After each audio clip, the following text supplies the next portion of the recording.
The strength of the cnotbusch kingdom lies not in our walls, but in our people. March to war.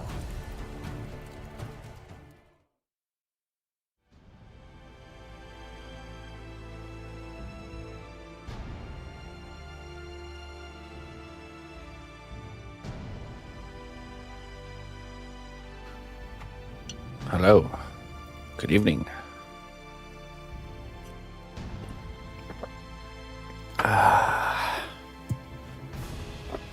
As always, Studios, thank you so much for the raid, my friend. Just getting started for tonight. How are you doing?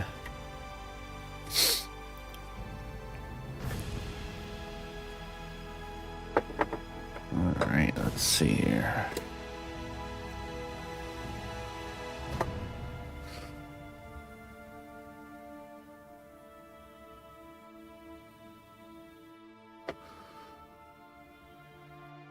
Work on some castle wall pieces, or a tower wall, I should say, this evening. Let's see here. Oh, I forgot to grab my new printed out ones. That's okay. We don't need to grab them right away. First, we gotta open up some packages here.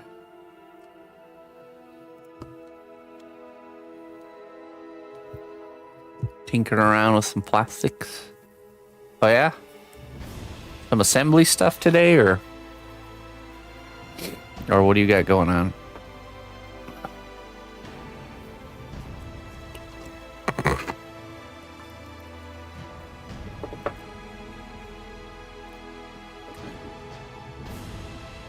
I appreciate the way you do your paint work there. So always the mastery of effect paints is something I aspire to.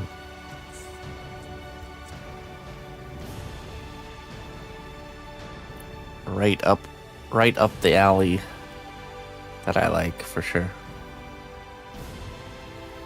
Okay. Let's see.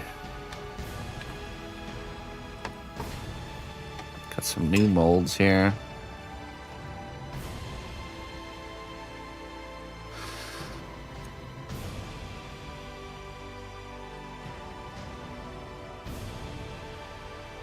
Oh. A magpie, huh? A magpie, you say? Oh, what a peculiar thing.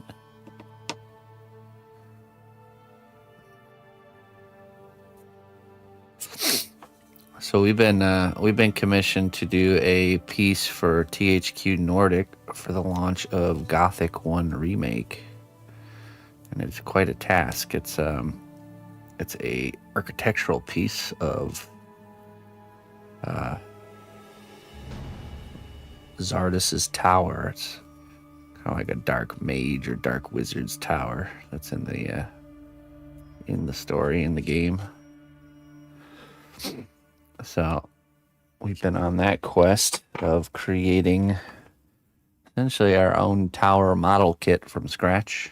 So come up with a process, and we've been making all the little wall pieces all out of cosplay here. Any of the duplicated ones get hand sculpted, or the original ones get hand sculpted, and then I duplicate them using the something you can do with cosplay is you can create almost like a mold of it using just the cosplay. So cosplay original, cosplay mold, cosplay reproduction, just by smushing clay into the mold. So here's an example piece for you. Because of the flexibility of the material, we're able to mold it on itself using there's a separator liquid that you can create the barrier that stops it from sticking to itself. We made some pieces. Nice pieces.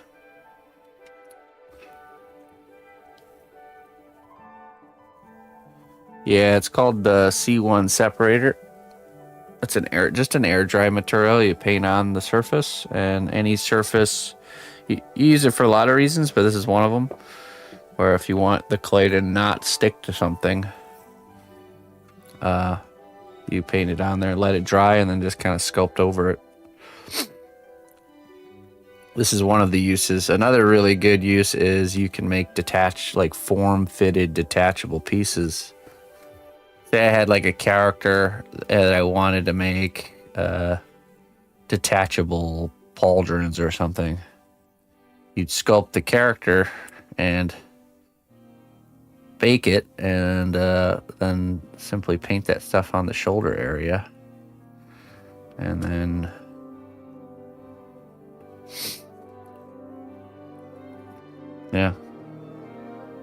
just smush clay on the shoulder after it dries and bake it, sculpt it as if it's attached, but then when you bake it, it comes off, just like this right here.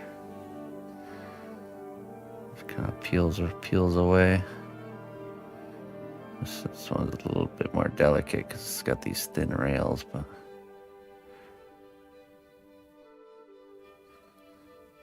yeah, voila.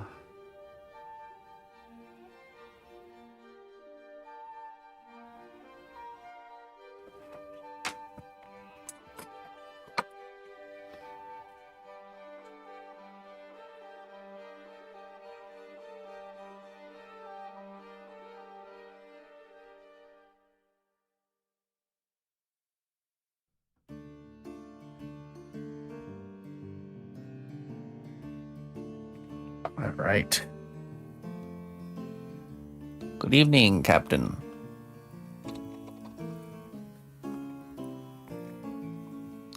Good evening, good evening. Hello, Clayton. Patricia.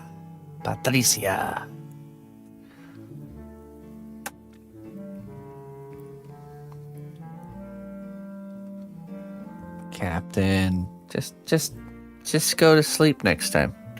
Don't not sleep. You got it this time. I believe in you. I believe you will correct your bad behaviors tonight. Bad habits, should I say. That'll teach you.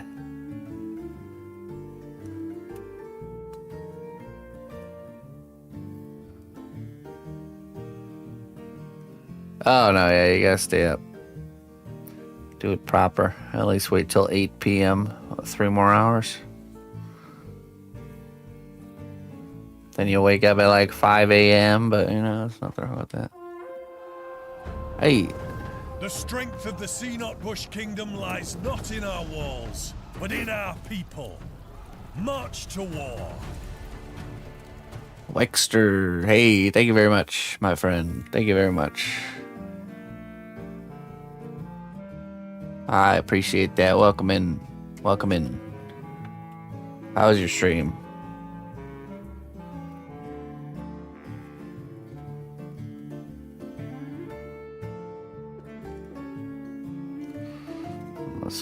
This one's kind of fighting me.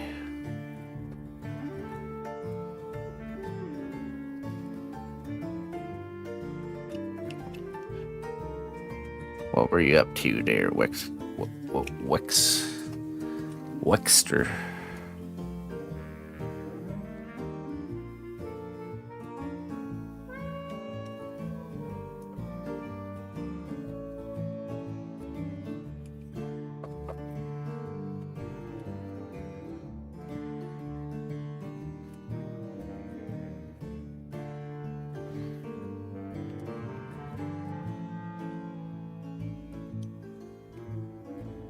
Ooh, oops. That one was not so nice.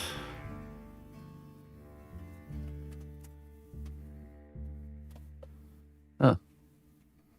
Well, that'll work.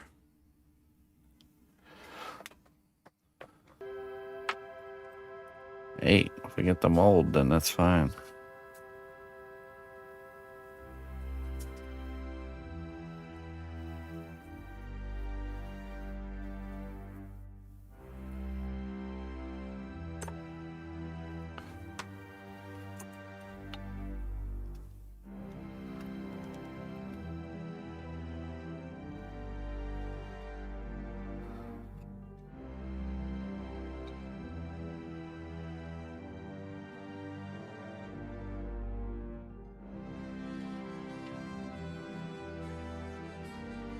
All right, let's do it better this time.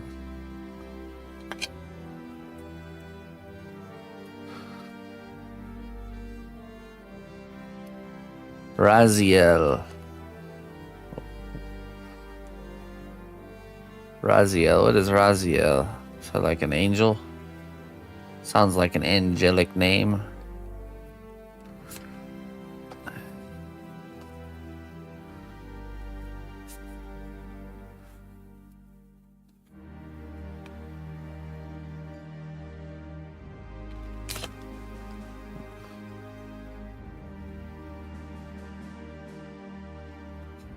Much better. Oh.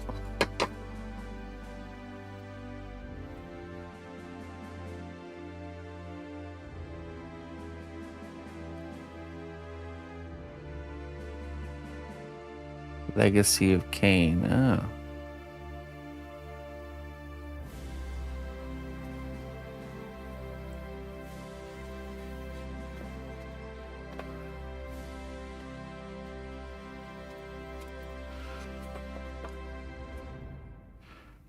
This one comes off easier because of the wood, I think.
Hey, yeah, get some rest, man. Thank you very much for dropping everyone off here. I appreciate it. Sleep well, friend.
Yeah, it could be, for sure.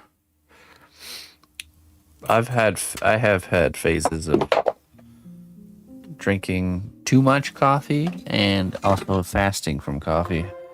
And I could tell you, The strength of the cnotbusch kingdom lies not in our walls, but in our people. March to war. the after coffee crash is definitely a thing. Definitely a sloth raid, really. Paint the moment. Welcome, everybody. Come on in. We are creating a piece of architecture. We've been commissioned by THQ Nordic for the creation of a tower from their new game, Gothic 1 Remake. So we're making all the pieces for the tower. Kind of like building our own model kit from scratch. So these are all the pieces so far.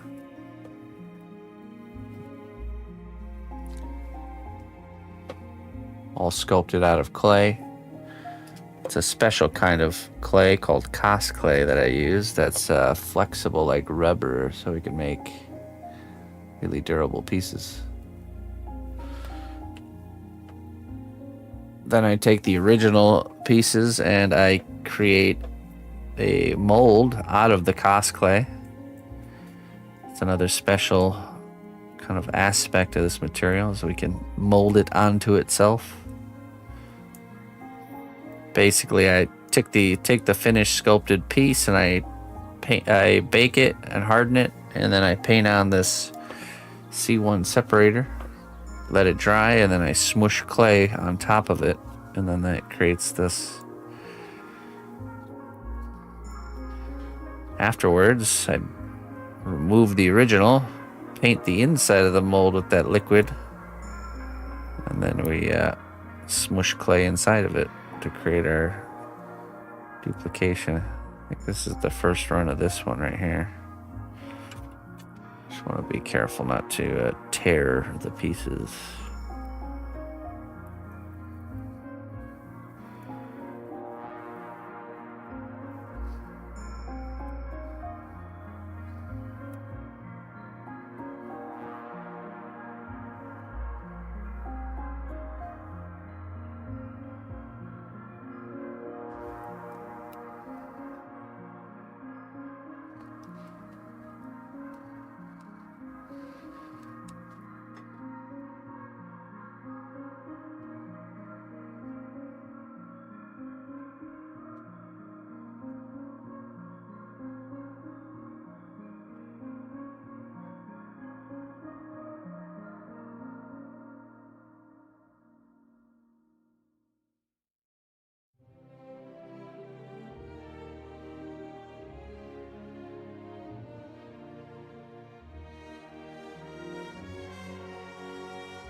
There we go.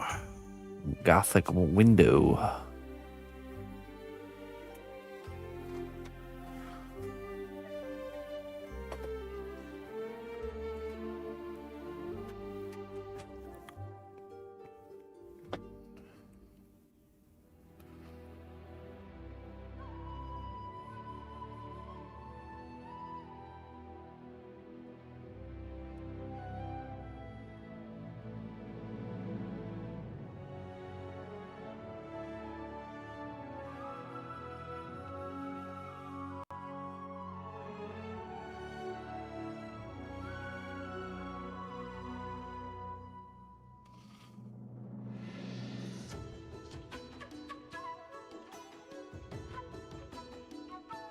Oh.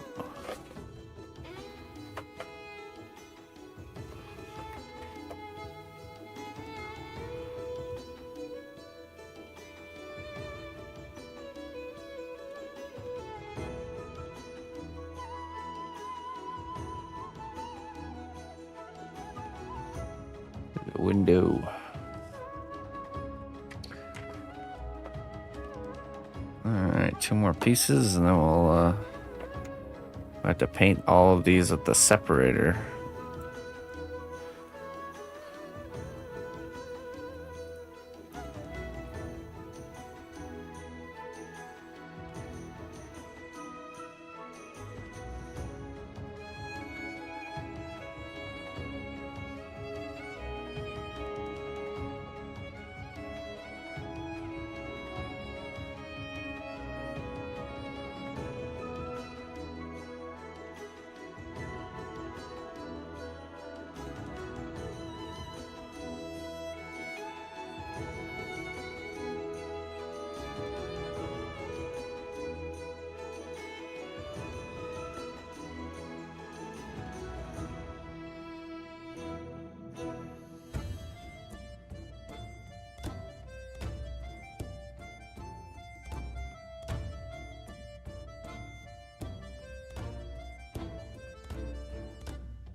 All right. So now, let's see.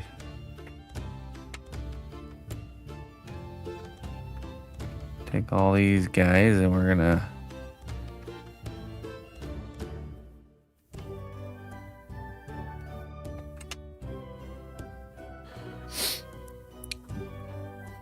paint on our C1 separator here.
Right. Good. Production phase finished. Let those dry.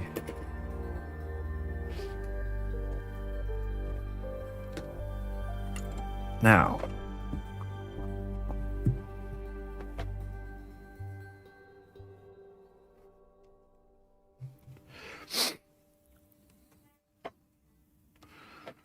back to where we left off on this one.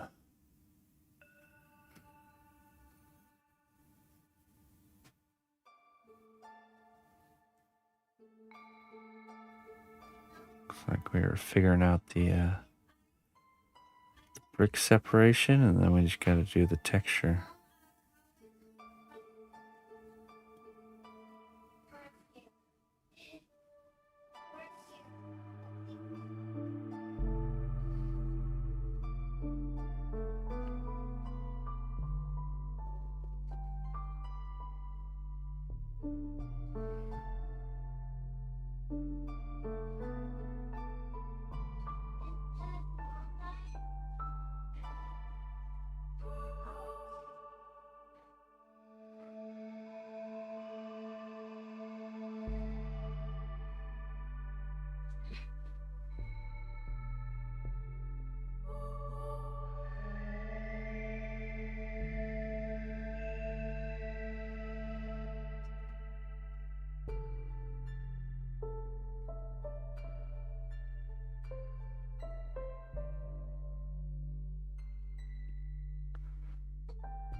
This one's a one-off. It's just it's like a gatehouse. It's at the very bottom.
Right.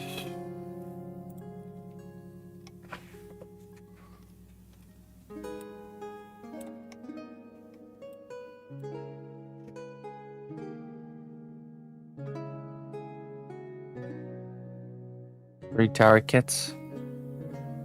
Technically, I could, but it's a lot of work to make it one kit. It'll only take me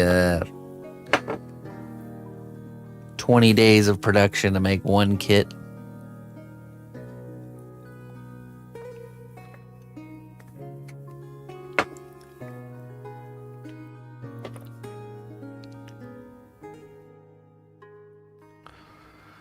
I'm gonna have to say, no. No.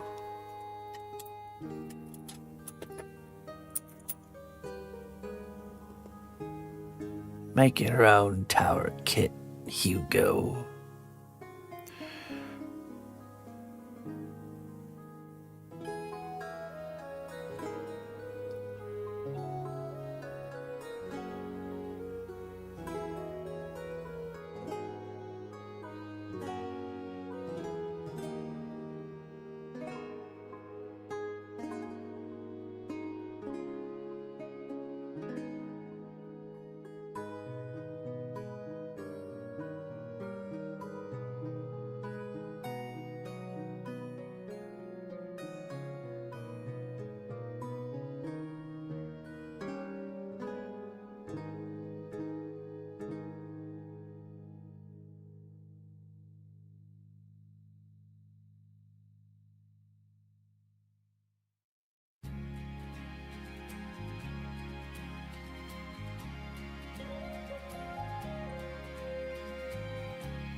The tallest point will be 18 inches tall.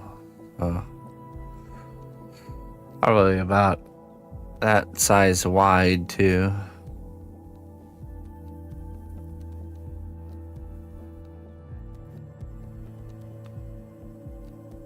Tim. Hello, Tim.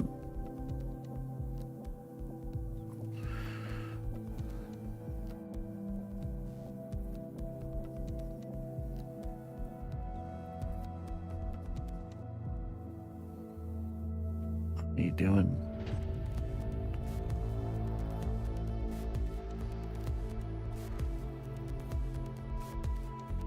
How will you ship it?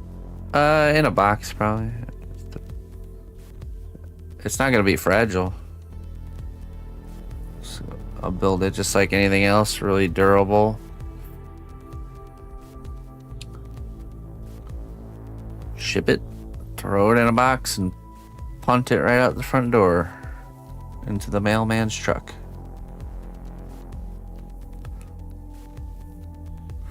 I'm doing good, Tim. How you doing?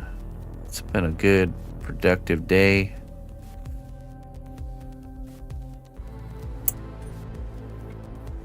How are you doing there, Tim?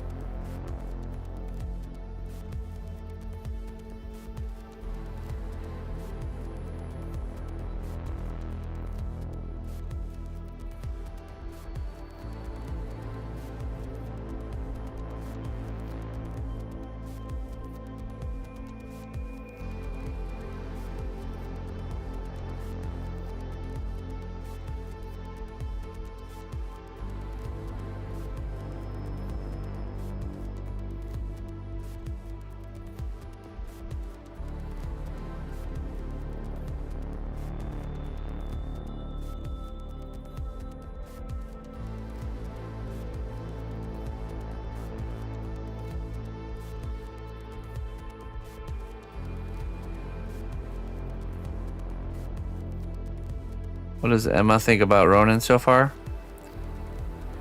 Yeah, she loves him. They get along great. It's funny. So today we went. Ronan's been having a cough ever since we got him, which we think is counter cough, and he's just not kind of. It's kind of waxing and waning, you know. So I decided, before the 20 days are up with the shelter, to give them a call, see if they just hook us up with some antibiotics to help him get over it, kind of thing. And sure enough, they did. I just had to go pick him up. So we all hopped in the car, and it was Ronan's first car ride with us. So he was a little bit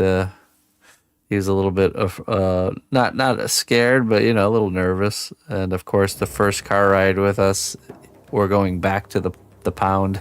So, who knows what he was thinking in his mind? He's like, "Oh, great, they're dropping me back off. This is terrible." So when we got back from being out and about, when he got home, he was wagging his tail so much and super happy to be back home.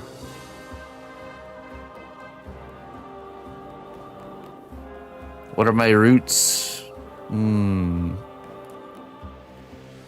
A lot of German, and a good chunk of Native American. Apparently my biological grandmother was almost full Cherokee, which makes me a solid quarter.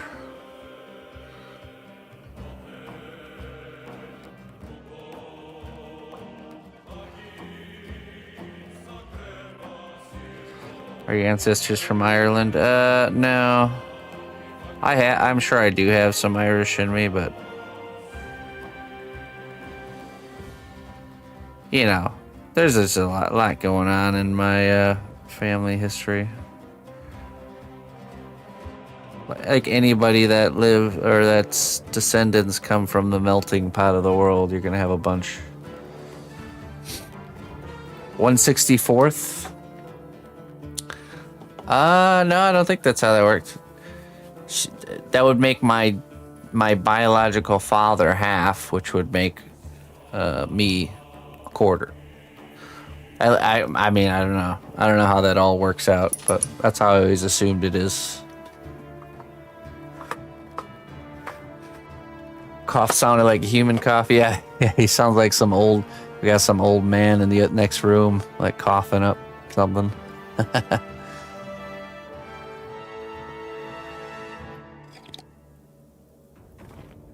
Okay, good news is Crimson Desert came out. Bad news is now you're gonna have to recreate everything from the game for the next 12 years. Oh yeah? You think I'll get some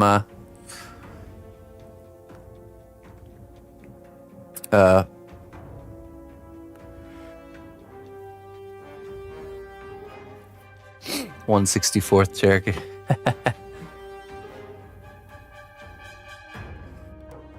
Well, yeah, maybe. Maybe Sergeant Cade. I heard about that game. Where did I hear that from? That Crimson Desert? Not sure.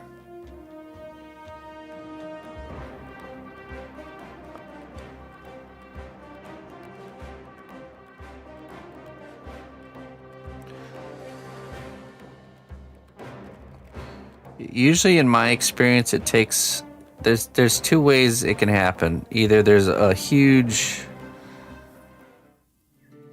Listen closely, traveler, to what I say. Twitch Prime does not even cost a dime.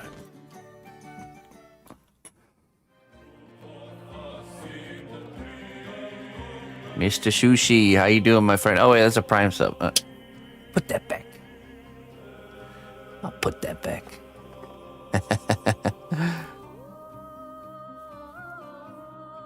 Thank you very much, my friend. 43 months. How you doing there, Mr. Sushi?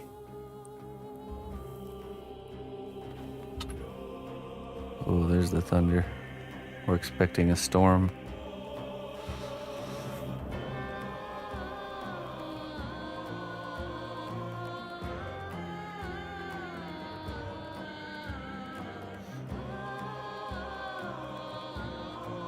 I mean, I am a spotted human, so I wonder is that see that is that an Irish thing? I've never actually looked at it. What's the origin? What's the origin of freckles?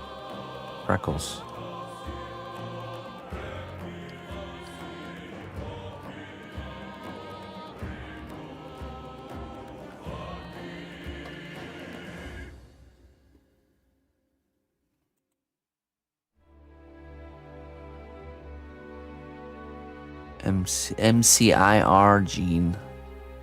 Where does it come from?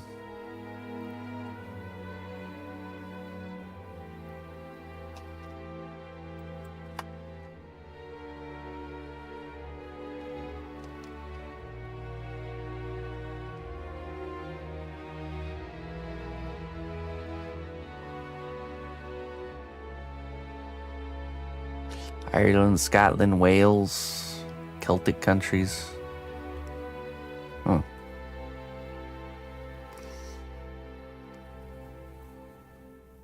Hey, thanks a lot, Mr. Sushi. Appreciate it, man.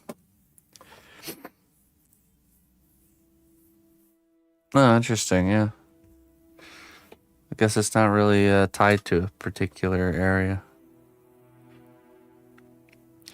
I don't know, it's just on my arms. My shoulders and my arms.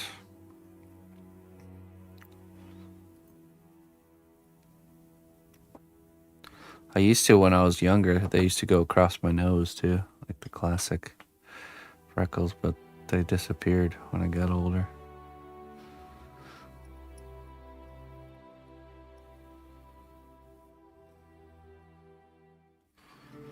Listen closely, traveler, Mr. to Noodle. what I say. Twitch Prime does not even cost a dime. Thank you very much there, Mr. Noodle. 26 months. I appreciate it, my friend.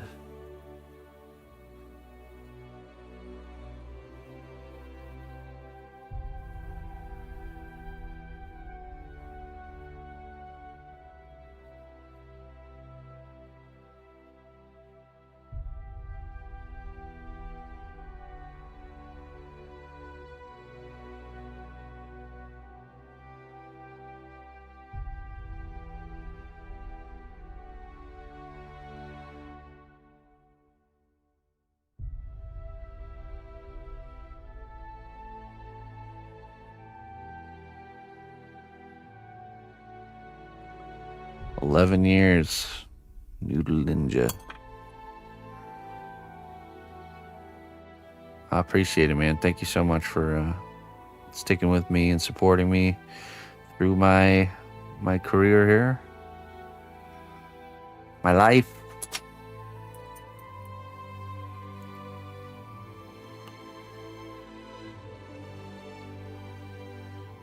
Much obliged, friend.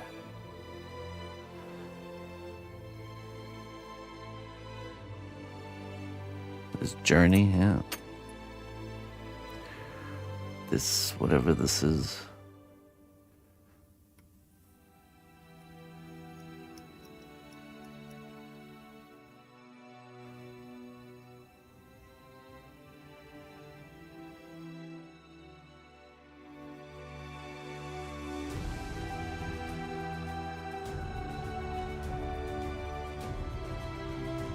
Keeping the lights on and food in my belly.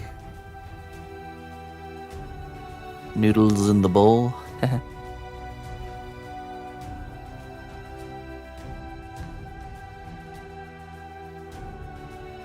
I actually specifically take the money from your subscription out every month and I apply it to noodles only. My noodle budget.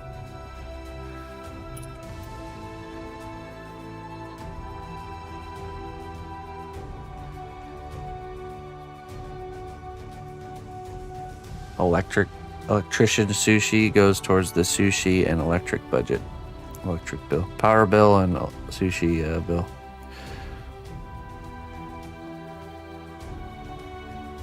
It's basically how I do it.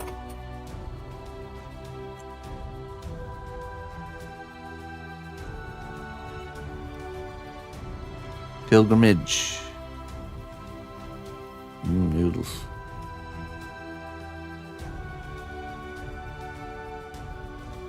I like noodles. You know, noodles are good noodles are made with an ancient grain, which is nice. It's not made with modern wheat. Durham's grain.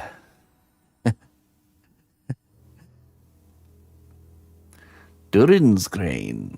We should rename it. Instead of Durin's Bane, it's Durham's grain.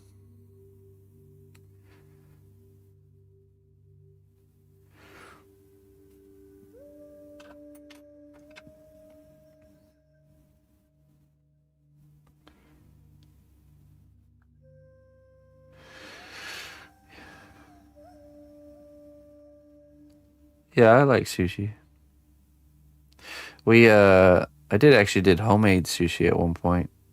We were like binging it every weekend, homemade sushi. That's like, that's really fun. You make once you make the sticky rice, you just get a bunch of different things to like throw in the rolls, you know. Super filling too.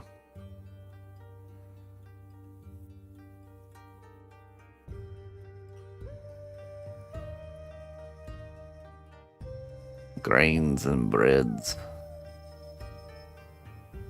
Like it doesn't actually sit right with you, or it's not appetizing for you, kind of thing.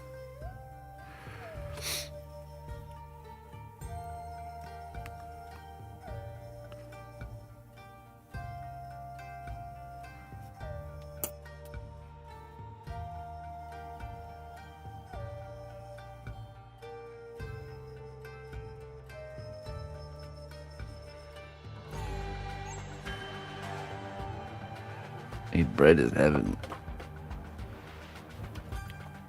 I agree.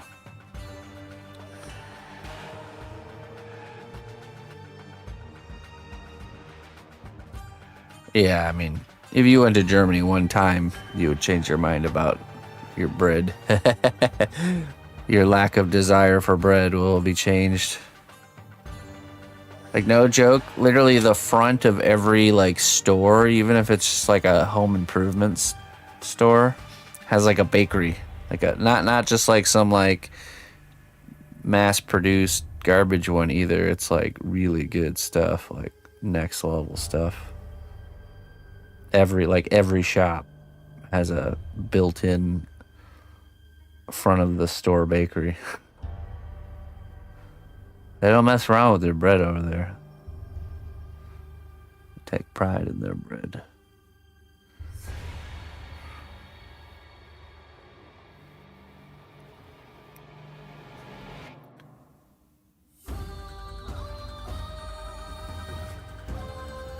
Yeah, exactly. We went into this one shop. It's basically like their version of Home Depot.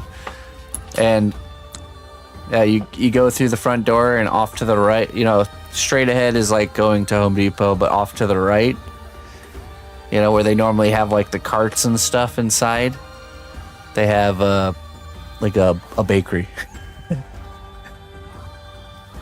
With like really nice, like fresh baked, all kinds of different variations, of ones with cheese on it and this and that. It's like, oh man,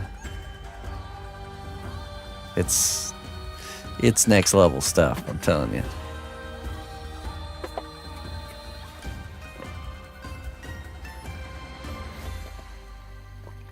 Are other countries in Europe similar? I think so. I think it definitely is just Europeans in general. I think are just a little bit more. They have a higher quality standard for what the food needs to be. Basically,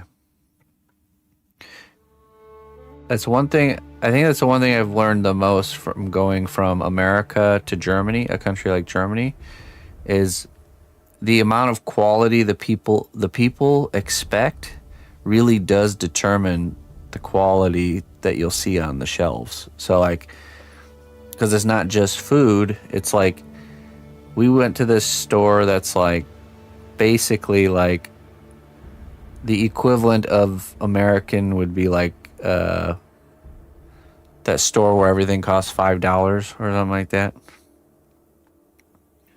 So we went to a store like that in Germany, and I'm telling you that the quality of the stuff that's supposed to be the cheap stuff is like better than the quality of the expensive stuff in America. Like you can just feel it, you can just tell the quality of the materials, like how things are made. And it's because the German people just won't just accept low quality stuff. They really do have this like high expectation. It's more of like expectation of quality is just really high. So yeah, it's a really interesting dynamic. And you know what happens? It makes me want to like hoard a bunch of stuff and like carry it back with me to America. So because like you come back over here and it's like things are really expensive and the quality is garbage. So do you get sculpting supplies from Germany? I've picked up a few sculpting tools and stuff. But, I mean, sculpting stuff is more of like, it's a very specialty thing. I'm talking more of like just standard big box store stuff, like a little soap pump for your bathroom, with that kind of stuff. Like the one you buy in America is going to break in like a half a year. And it's going to cost twice as much. Basically, Germans are, a little bit like, not snobs, but just, they won't. Okay, here's a good comparison. So, that kids board game where it's like the fish that open their mouth and close their mouth as it spins around, and you have to like put the little fish hook in their mouth and catch the fish.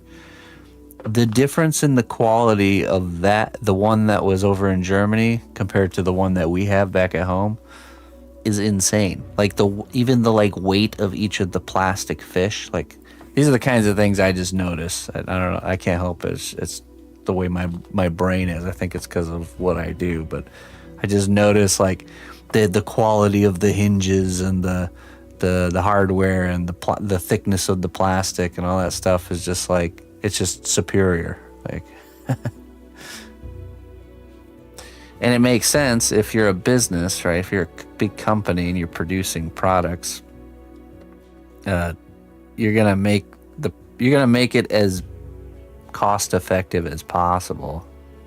And if you know that, like, you know, you're gonna know your customers and what they expect from the quality of something, and you're gonna try to ride the line as best you can to spend less and make more, you know. So Americans, I think we're just so used to getting junk, paying extra and getting junk that it's just become a normality. It's like, oh yeah, it's just normal. I'm gonna buy it anyways. Yeah. It's like, so the companies are like, well, why do we need to make it better when they're just gonna buy it anyways? Let's make it worse.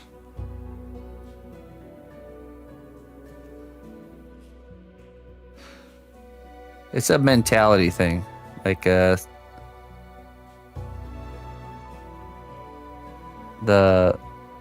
the cost of something matters more to people here, and the quality and how long something lasts matters more, I think, to people in Germany.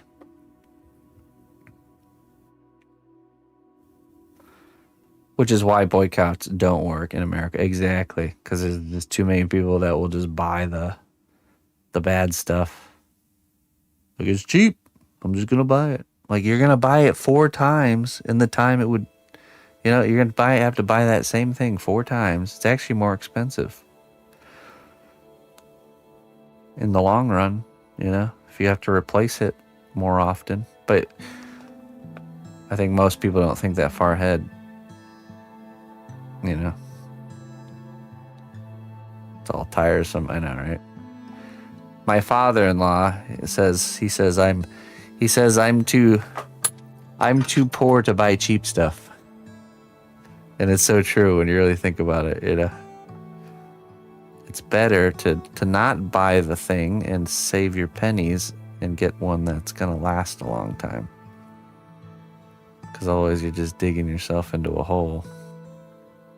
If you're buying stuff that has to be replaced again, you know, before you've gotten a good use out of it.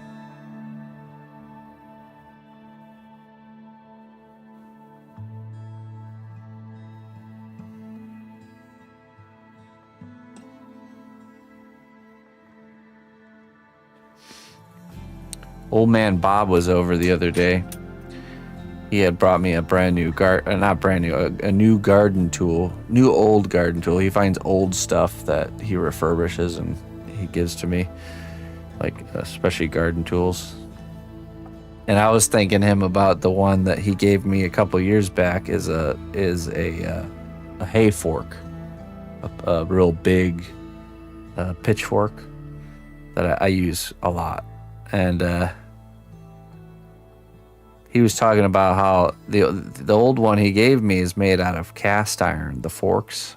So like you can wrench on, you can be like stuck in a root in the ground and be pushing down on it, and the teeth don't move, you know, like it's like the thing's pretty much indestructible.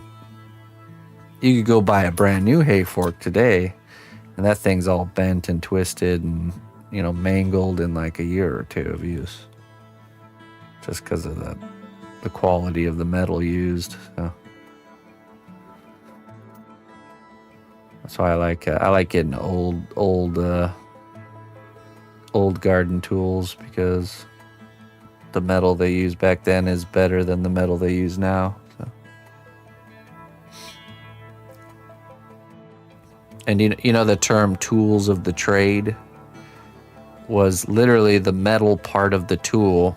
So like the metal shovel head or the metal hammer is the tool. Every tool is designed to be rehandled every once in a while. It's never meant to be permanently on there for forever. So the tool itself, though, the expensive part back in the day was the metal part. And this would be something you would like in, you know, really olden days, you would pass this metal part down your family line for pretty much for forever. So a nice metal tool head, even if it's been all rusted up and sitting in the corner of a shed for decades, can be cleaned up and back into working condition and last basically for forever. I usually try to get the old metal stuff and just you just put a new handle on it, you know. Rehandling's a lost art, I think. You know, not a lot of people know how to do that. Rehandling old tools. It's funny that out of handwork garden tools or hand tools in general, humans have not devised a better solution than a wooden handle on a metal tool head.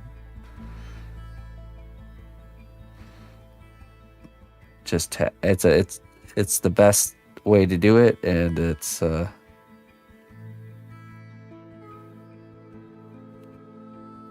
East Wing came close with their like all metal, like the tool head and the handle are all kind of one, but the shock from like an all metal tool when you're swinging it and hitting stuff with it, it's I don't know, not ideal.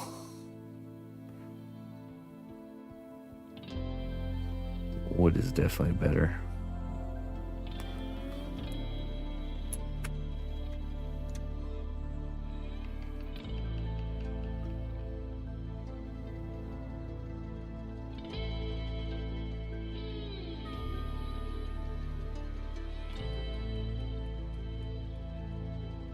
Oh, I bet.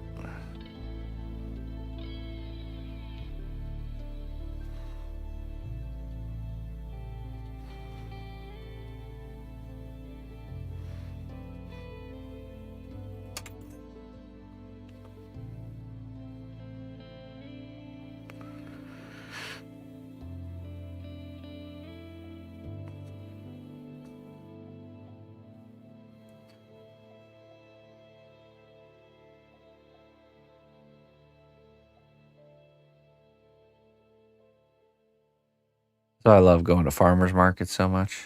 That's the place to get, garage sales and farmers markets. The place to get the real good stuff.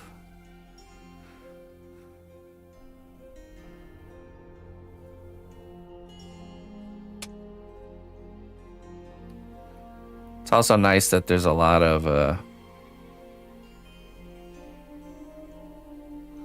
like things like Etsy growing so big as it's gotten and stuff like that. Like, there is alternatives. Just gotta know where to look.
It's all about buying that imported stuff.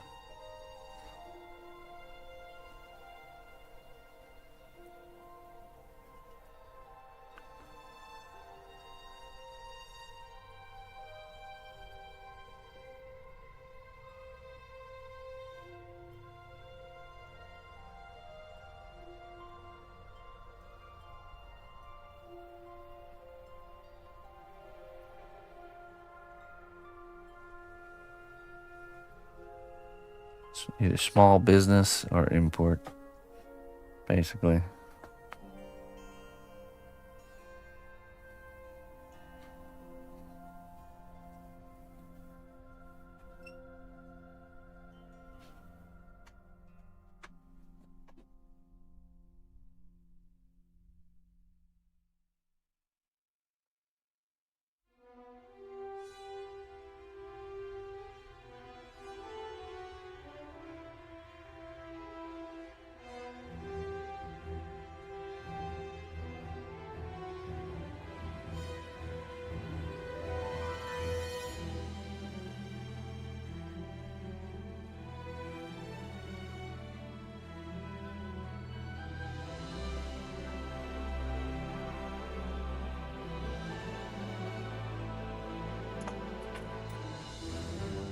Right.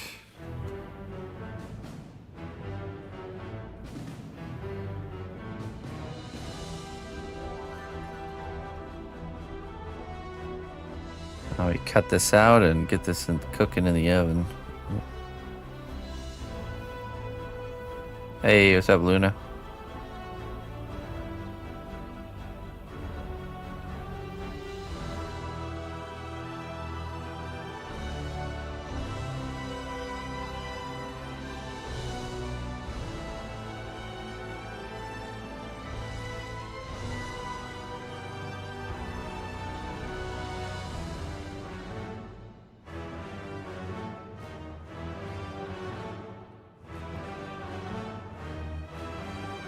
Doing well.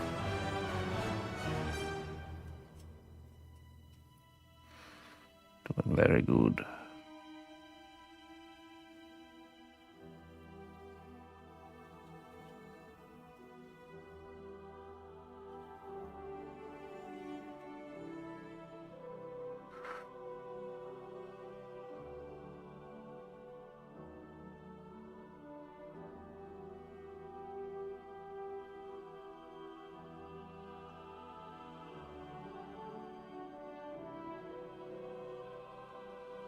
I will cut out this doorway here.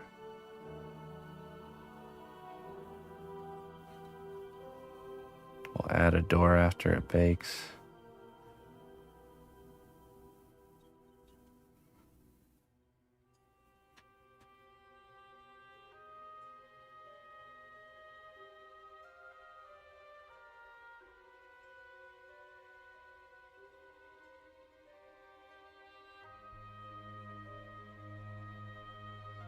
Very nice piece of architecture. Okay.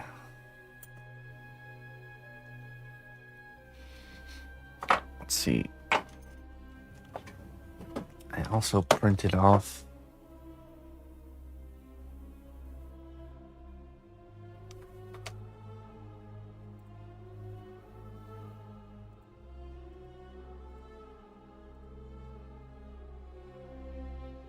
the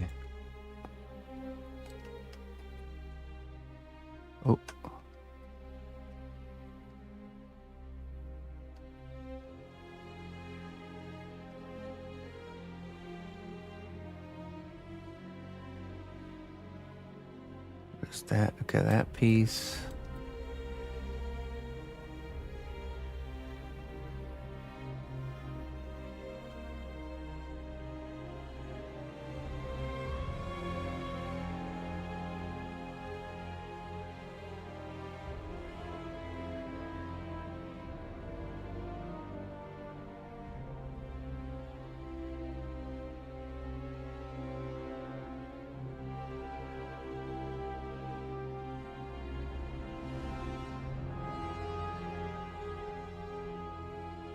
Checking the digital model to see what else we need. Parts wise, we do need those, don't we?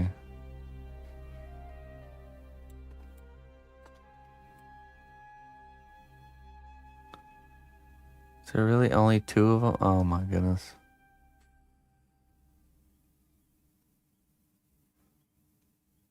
There is.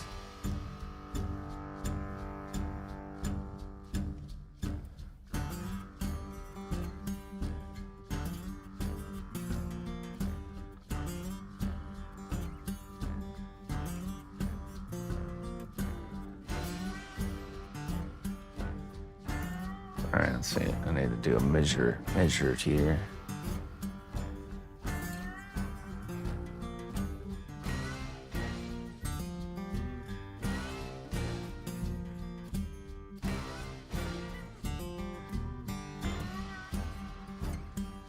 Stepping.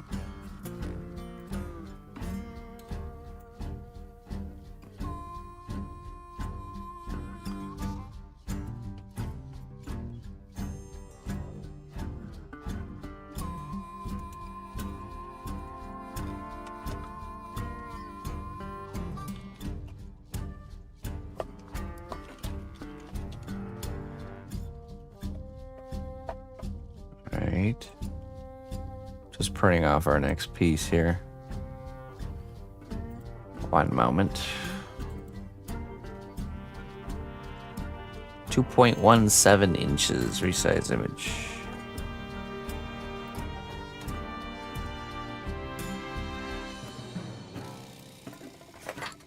Oh.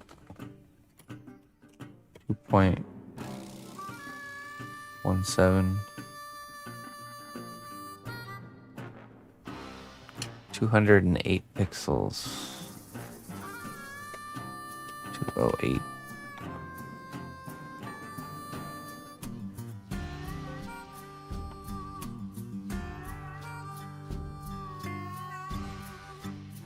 Okay, let me print this off.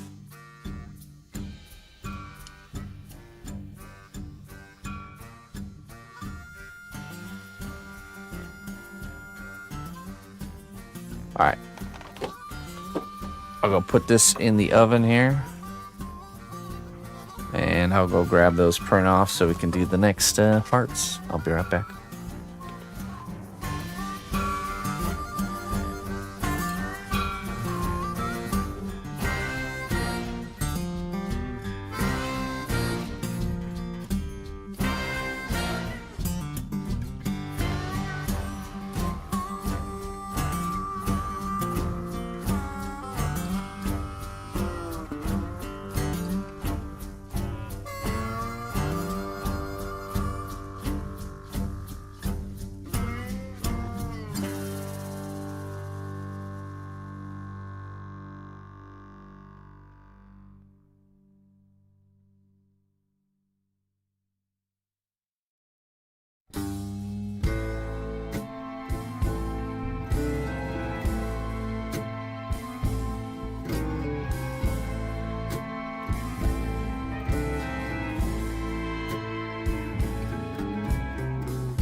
Okay. So this is from the top view looking down on the building that's next to the tower. That's the cap for the smaller tower. This is a big floor piece we gotta do.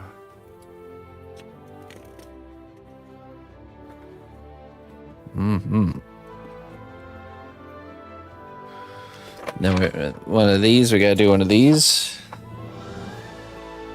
This time it's smaller than the last ones that we already did.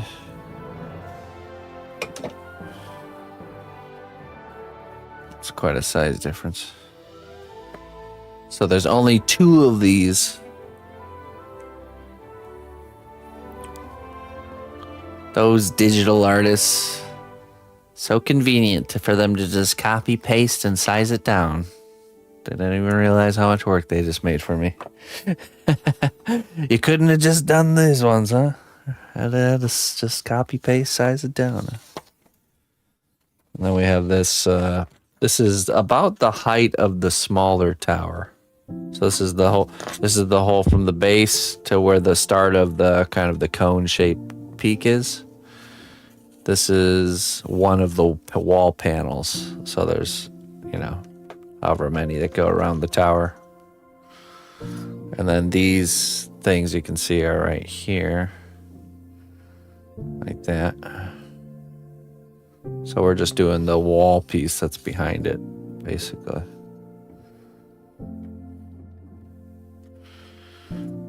All right.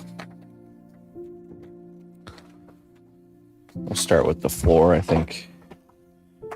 Now, this building has like an interior. It has opened interior, but I don't know if we're gonna do that, to be honest. I don't think we're gonna do the interior.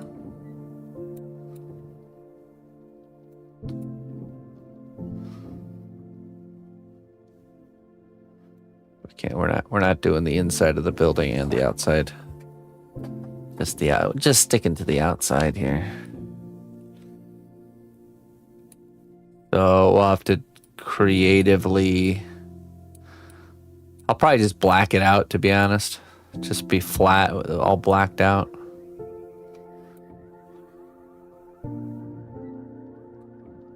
Does the platform have steps going up to another? So the steps here are going to the main tower. So we got the main tower here, this like building, which is like a shorter building, and then this tower here, which this one's this one right here, this one. So this one's 7 inches tall, and the other one is the bigger one is what's that? This tall. Ooh. So it's like this one goes like this, and then there's this building, and then cut this out. In 4 days, it's Van Gogh's birthday, Chris. I will be celebrating it by being poor and going insane. Oh, okay. There you go.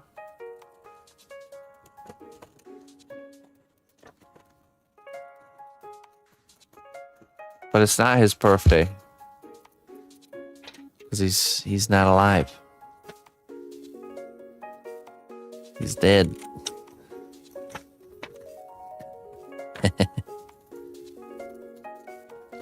But the birthdays stop after you're dead.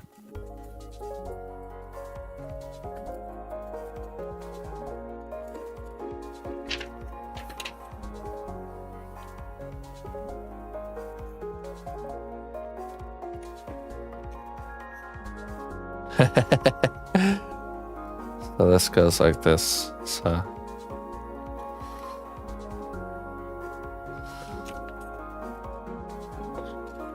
this is the gatehouse to this building. Actually, we can fold it. I technically could have made just a paper craft version just print out the walls and then just for like demonstration purposes.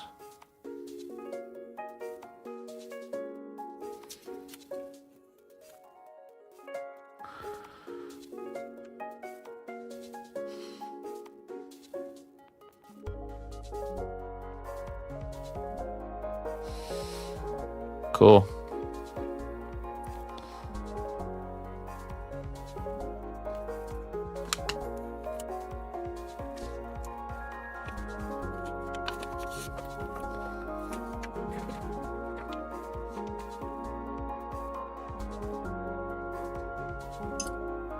Elmer's glue paper 3D crafting, yeah. Yeah, I love that, doing that kind of stuff. Now, you remember those paper airplane books with all the crazy cool paper airplanes, and I had that special paper with the, the colored paper. They had like the print, on it, made it look really cool. I remember those.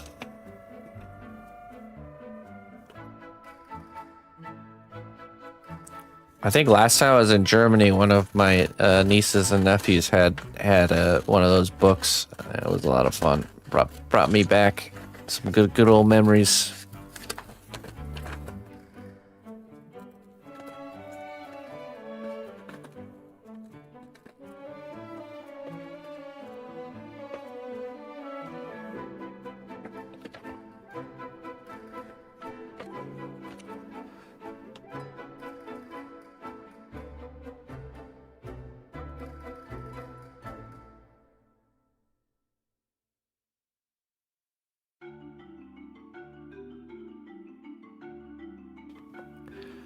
All right. Did you grow up on Scholastic Book Fair stuff? I grew up window shopping the Scholastic Book Fair every year and not actually getting anything because we were poor. Like, ooh, cool. No.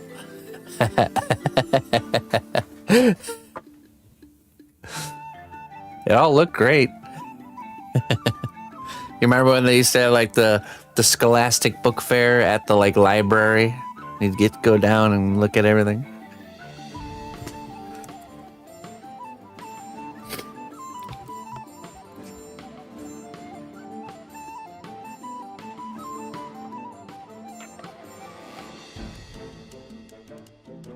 They could have bought the stuff if they really wanted to.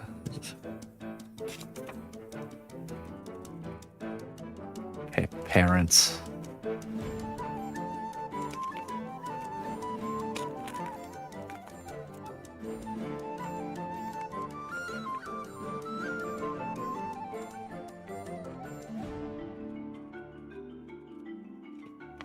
It's funny when you get older and you realize the value of things, and like you could have paid like $10 for that stuff. Come on,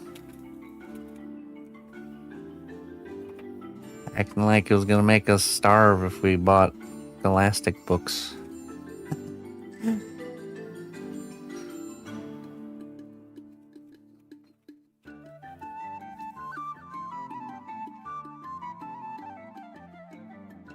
Oh yeah, I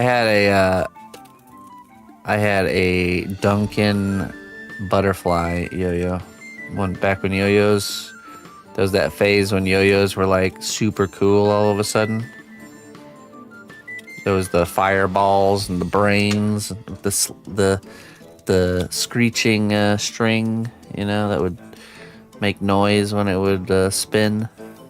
Man, I wanted a fireball or a brain so badly, and then my mom bought me a butterfly instead.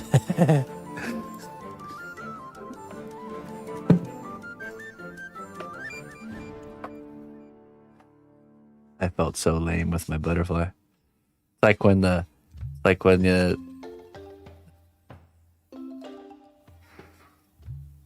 you ask for like the brand name stuff and you get the knockoff look-alike stuff instead and get made fun of for it.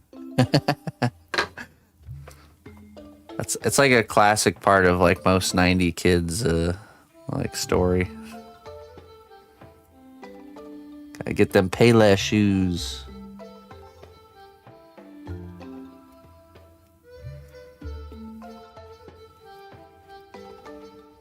Pokemon cards. Okay, so you were in middle school and I was in elementary school. Cause I think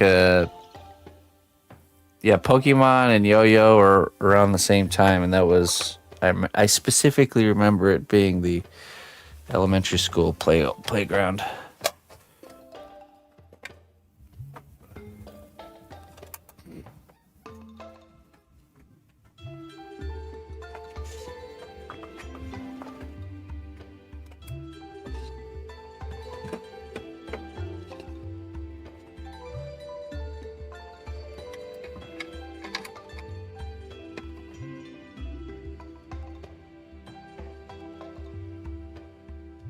There was also I feel like Pogs was going big at that time too. I remember Pogs were quite the sensation then around that era as well.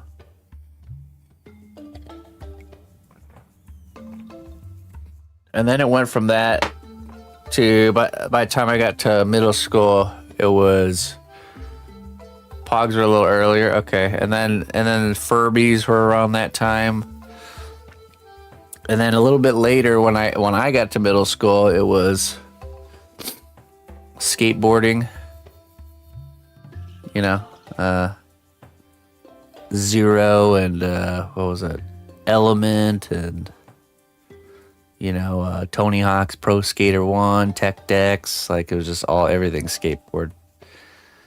The figure was, but it was not just Tech Decks. It was like all over skateboarding, skater shoes with the big fat tongue, you know, tongue shoes.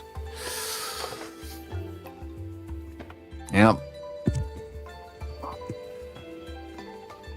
Razor scooters came out around that time. Yeah, I did have one of those.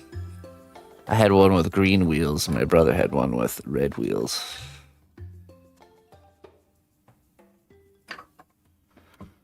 The peak of WWF, yeah, it was. It was Stone Cold, Steve Austin, and that whole kind of generation.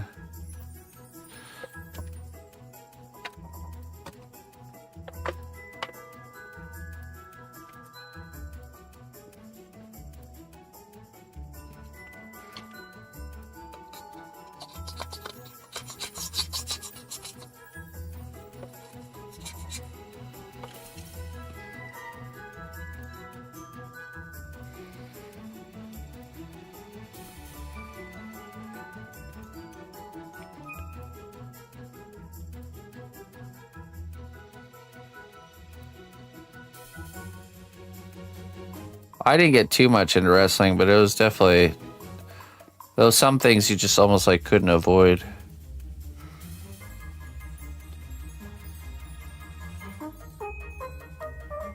And then it started to turn into like Dragon Ball Z was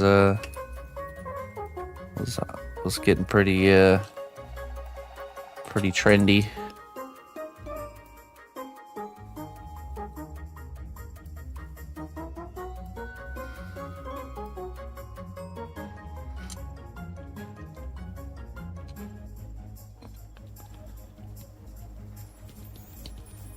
Toonami.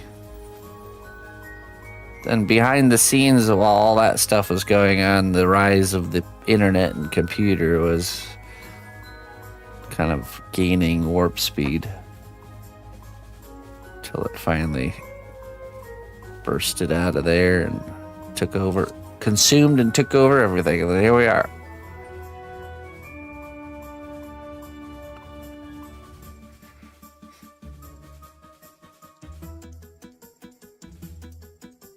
Yeah, I didn't get into Magic in high school. I didn't discover Magic the Gathering till in my adult years.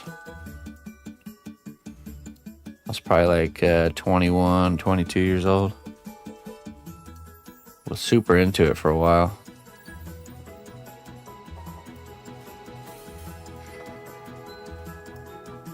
I still have my decks.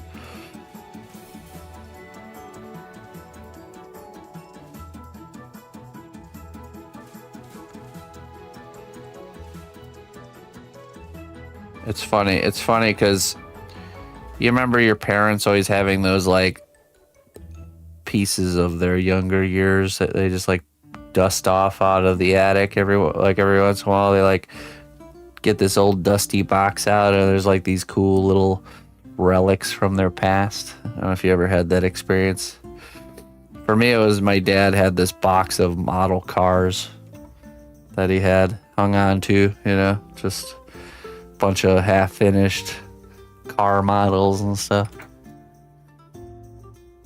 For Emma, it's going to be my Magic the Gathering cards. And Spawn action figures and stuff like that.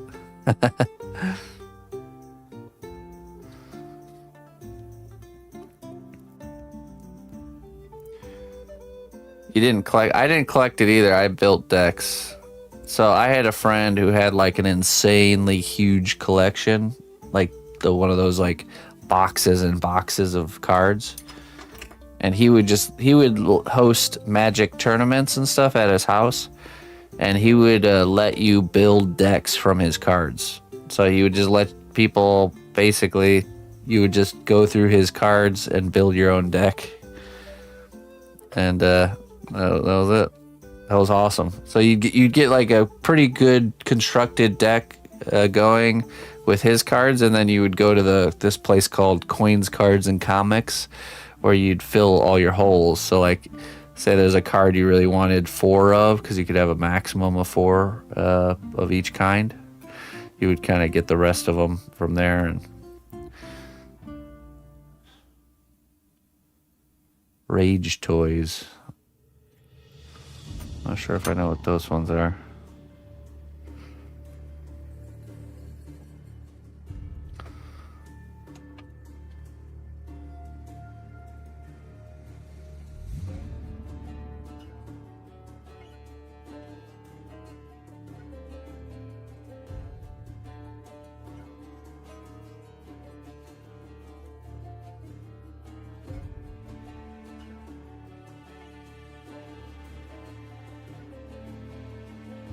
Oh, okay.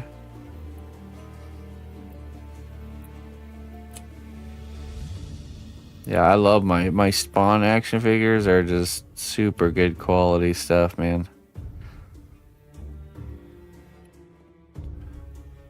It's crazy to think there was only like, I don't know, I don't even know how much they cost. $12 for a Spawn action figure. You couldn't find that anywhere now. To get the same quality now, you'd have to pay like at least $60, I would say.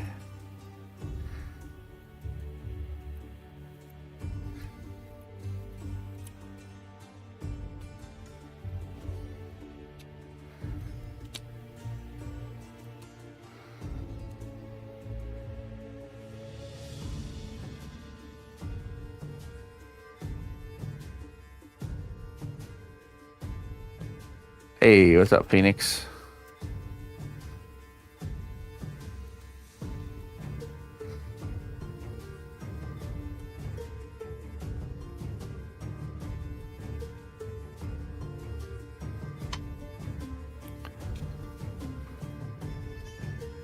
All right.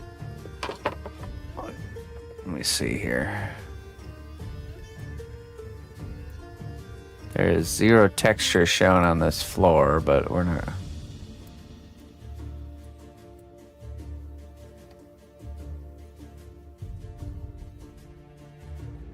We will certainly texture it.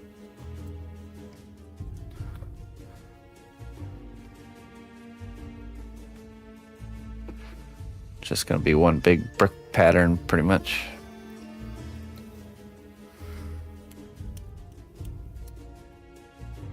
Let's see.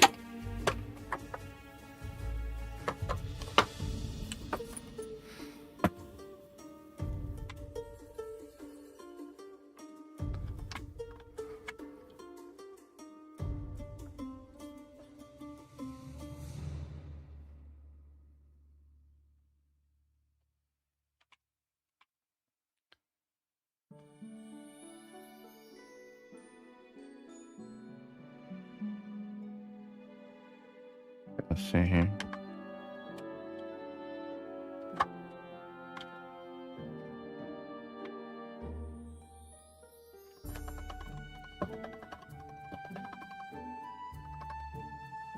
A bit thinner.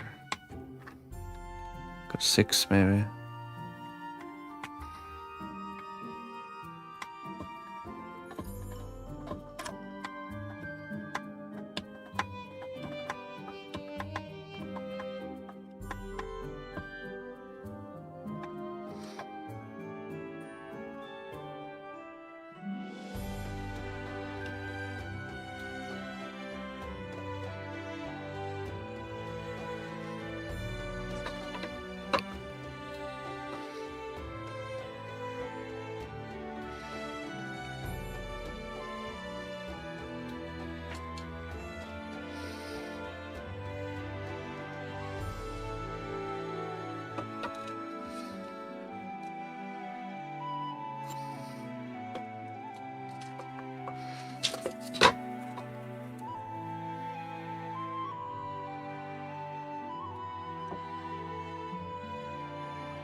It's not quite wide enough there.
Hmm.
Classic winding down for bed, giggle time with mom. Always a good way to end the day.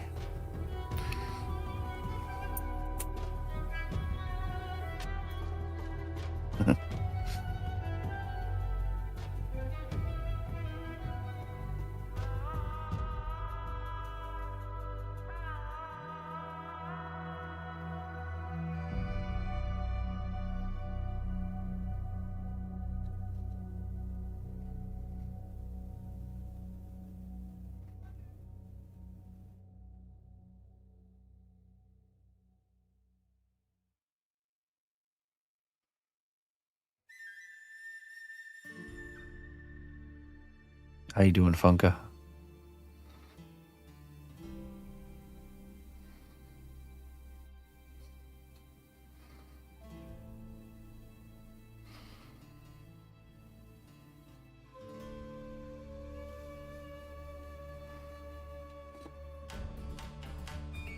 Oh, it can always be worse. And it can always be better.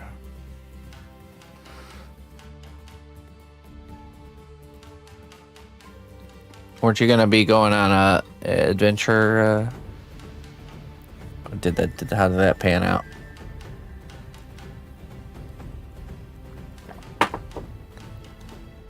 Oh yeah, you were gonna go looking for magazines, right?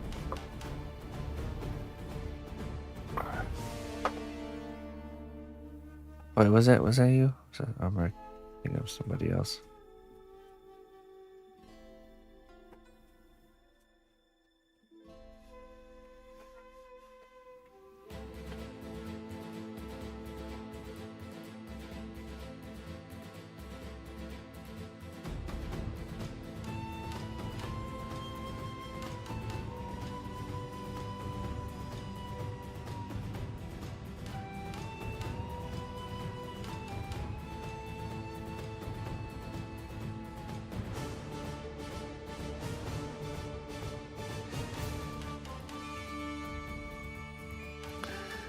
Oh, that's a bummer. That's alright. There's always another day for adventures. How's your stomach feeling now?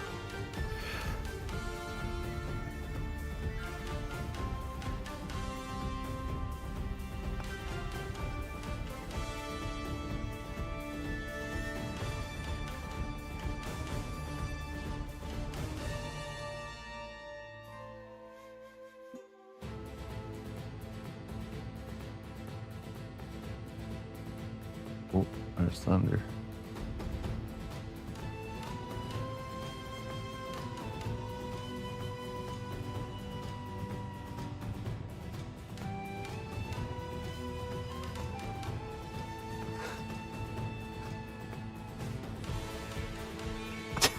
Sorry. Ronan, I don't know if you heard him coughing from the other room, but it just sounds like just some old man coughing. This is so funny, man. When you hear it from a distance, it cracks me up.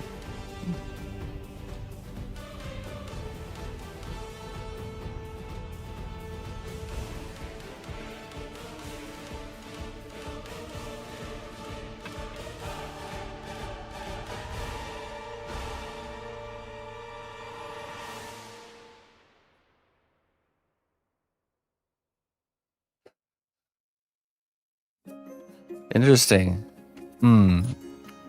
Have you tried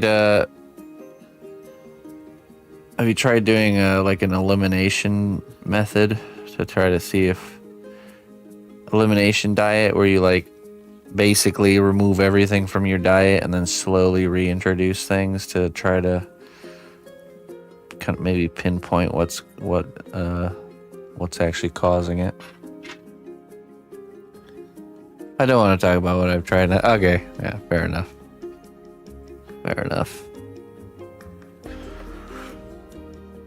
I can understand that for sure.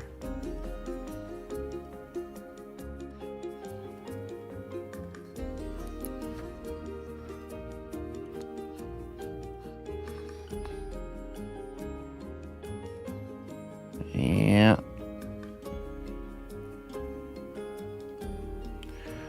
Well, I do hope whatever it is, you find a solution or it resolves.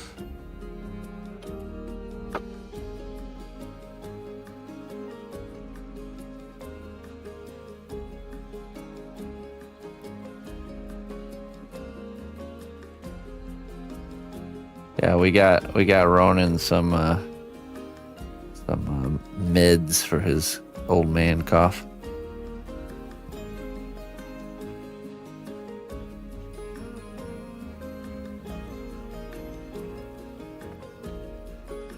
I think it's I think he just got some kennel cough that's been lingering.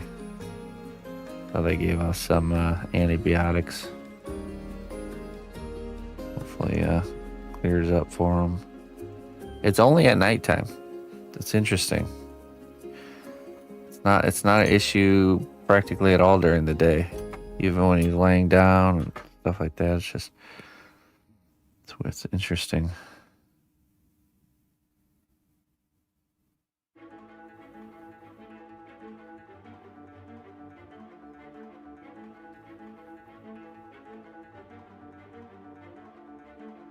Who does he hang out with most? I don't know. I think it's probably equal. He definitely bonded with me at the beginning because of I was sleeping out on the couch in the living room with him when we first got him, so he started warming up to me and cuddling up, but he's pretty well bonded with all of us, I think. Yeah, he really is. He's just happy to be, who knows what he went through. He's just living the dream now that he's in a stable environment. We're very structured people here, so, and I know dogs really like that like routine, daily routine.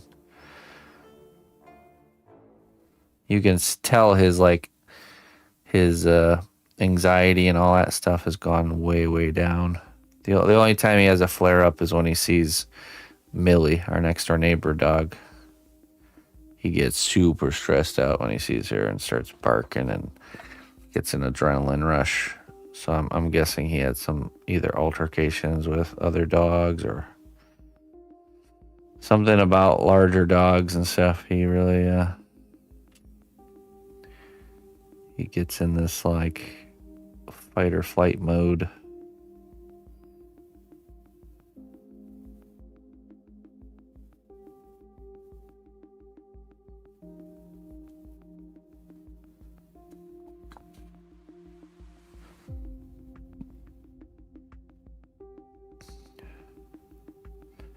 Yeah, he might not be as old as we thought, man, now that he's like got some nutrients coming in and it's like his fur like got real shiny and nice, and he's starting to fill back in some of his body weight. I saw him run for the first time today. He was running pretty fast.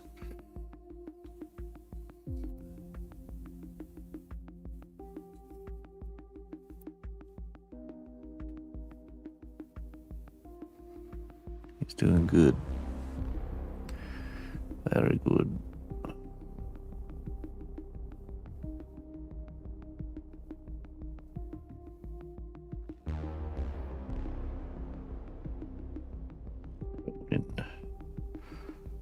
He's got like two personalities. When he's outside, he's a different dog than when he's inside. He becomes like Ronan the Barbarian when he's outside.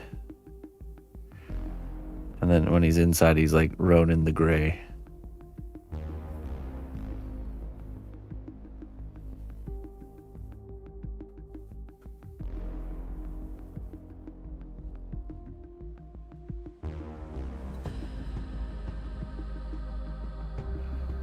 Old wise Ronan the Grey, gentle and sweet.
Yeah.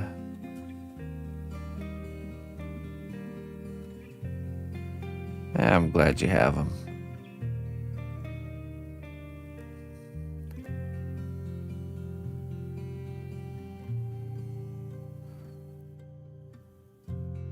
Hey, what's up, Adenia?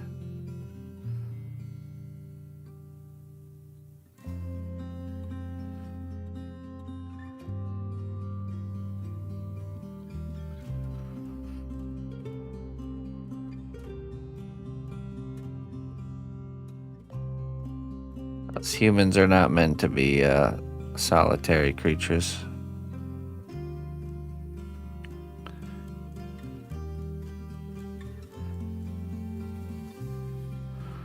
We're meant to have relationships and companionships of all sorts.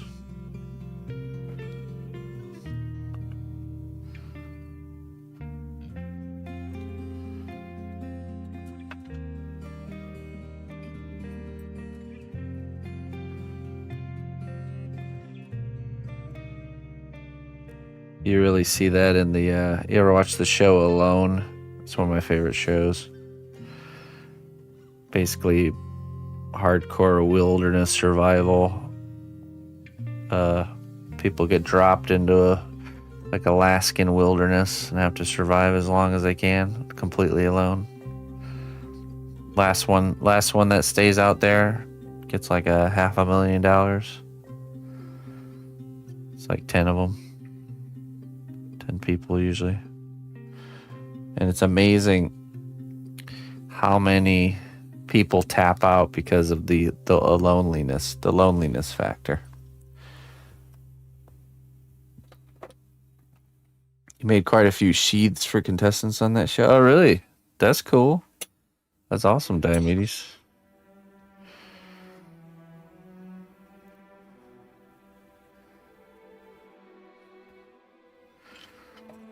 For their axes and stuff, or what kind of sheaths?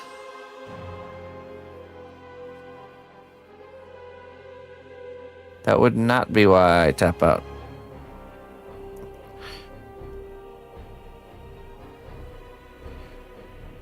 I always think, I'm a pretty content with being alone type of person. So I don't think I would. But that's one of those things you just don't know unless you were in that kind of situation. So.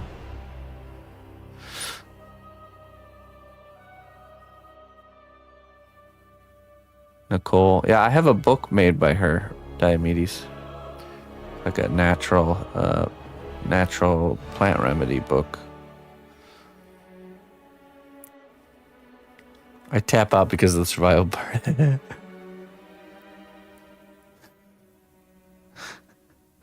Well, no, so you can literally, if you just eat enough and put on enough body weight before you go on the show, you don't actually have to do anything.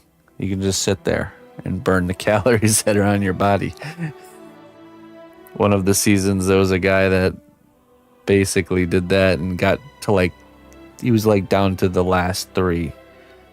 Didn't catch or didn't get nothing food-wise, barely. And he was able to make it all.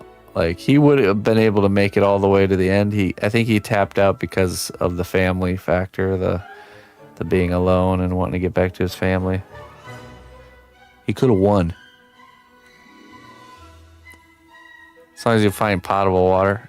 Yeah, you have a little cookie. You're able to bring 10 items, and you have the camera gear, and you have a little pot for boiling water. You could bring a way to start a fire, and then there you go. Build a little teepee, a little tent, and just cut firewood and boil water and exist.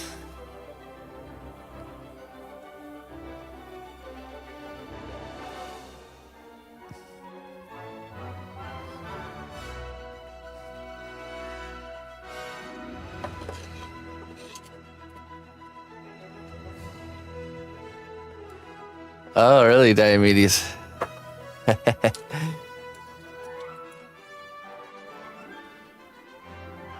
tap out from boredom. Yeah, well, that's the being alone factor. People get pretty. I don't know. I guess I would just whittle little wooden figurines or something. Just sit in my little shelter and whittle stuff with a little pocket knife.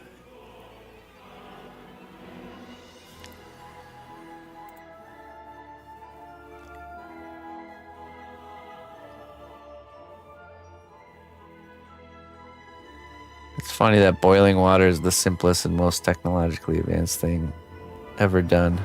From purifying water to nuclear reactors. Yeah, right. Just heat up water. Heat and water. What a valuable thing. How do you decide when a work is finished?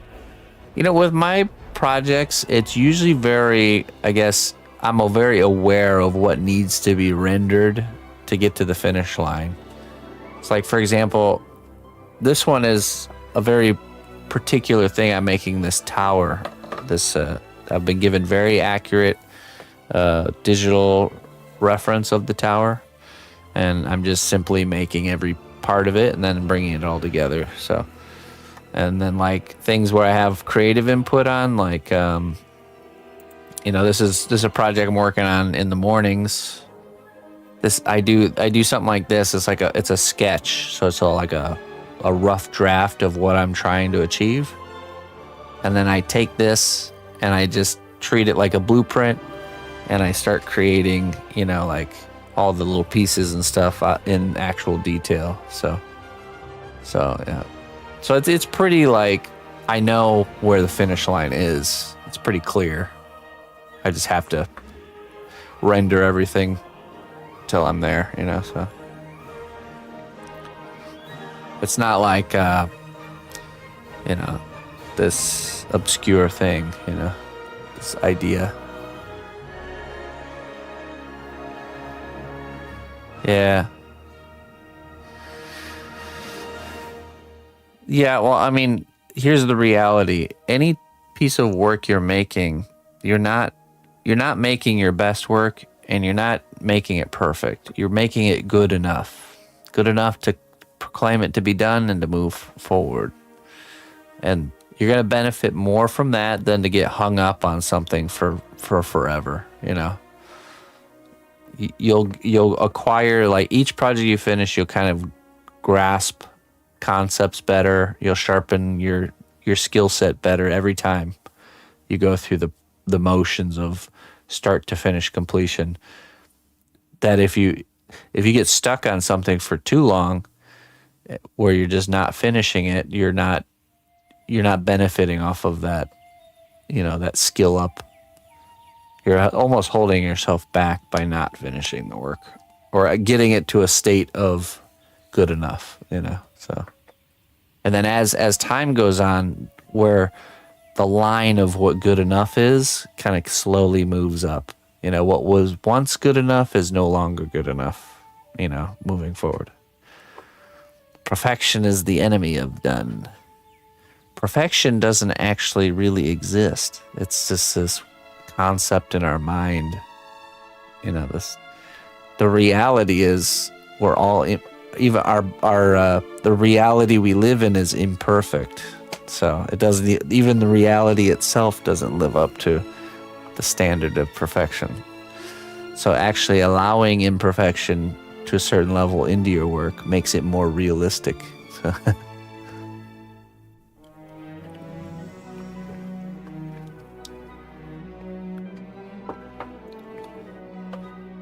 Well, perfection in the sense of like symmetric things being perfectly symmetrical, perfectly straight, this kind of stuff. It's not natural, and it's not in the world, the natural world around us. What's in the natural world around us is things that are almost perfect. Like my hands, they look like they're the same. They look almost perfect, but there is asymmetry there. The shape is different. So when I sculpt two hands on a character, These don't have to be exactly the same. They just have to be close enough. And that's how real reality is, you know. I'm right hand dominant, so my right hand is different than my left hand, you know. In no scenario are they exactly the same. But they look similar. Perhaps the closest thing to perfect straight lines in nature are crystals. Yep, yeah. But even then, you know, the one crystal compared to another, there's never one that's exactly the same, you know. It's completely, every single crystal that's ever existed is unique, you know. Like a snowflake, which is like a small crystal, technically. Small ice crystal. Gravastars are perfect spheres. Perfect spheres do exist in space. Where? I've never seen one. All I see is a bunch of little specks in the sky.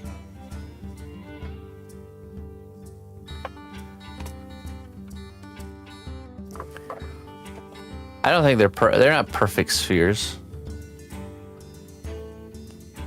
No way.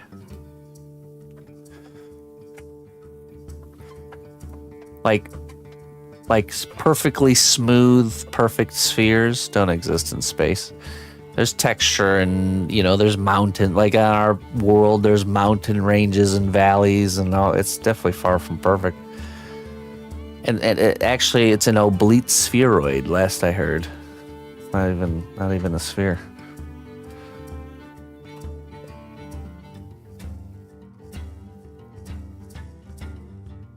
A gravastar. Scorch, you just gotta stop just making stuff up, all right? Or you can't use the exception to the rule to explain the rule, okay? Hey, what's up, Tom Berlin? How you doing, my friend? Thank you for the raid. Was that you raiding? Oh, let me see here. Yeah, it is. Hey, thank you so much. Appreciate that, my friend.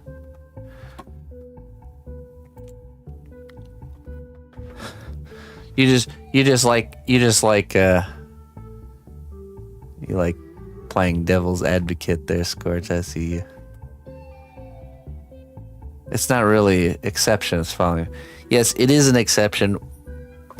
It is an exception to the rule.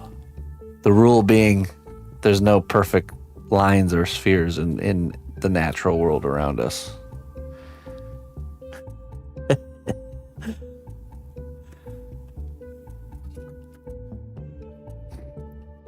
That's the rule. The exception to the rule is what you're talking about. Because the majority, statistically, of all the things around us that we see with our eyes, but you don't know everything. All right, let's list all the things that are not perfect lines or spheres in the natural world and compare them to the list of things that are perfect lines and spheres in the natural world. The extruder argues otherwise.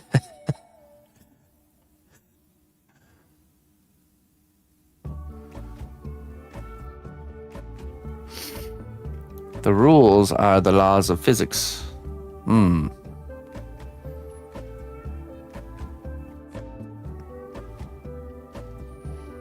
No, the rule of what we're talking about.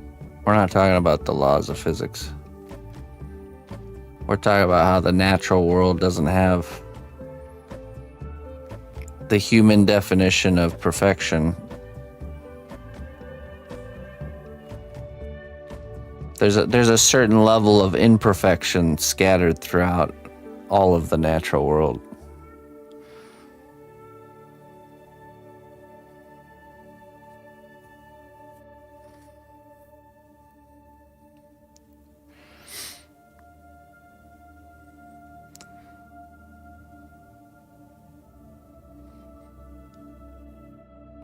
Yeah, but we're talking about not physics, we're talking about shapes of things, how things look.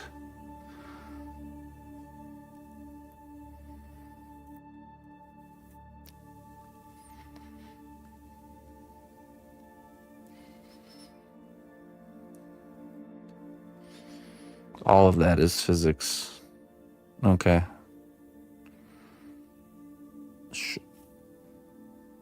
All matter is physics. Everything is physics. Life is physics.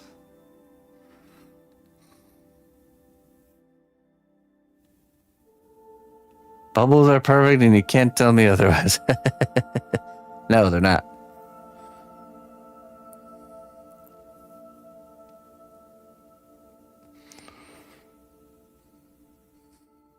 I bet they're off by just a slight margin as they're wobbling through the air.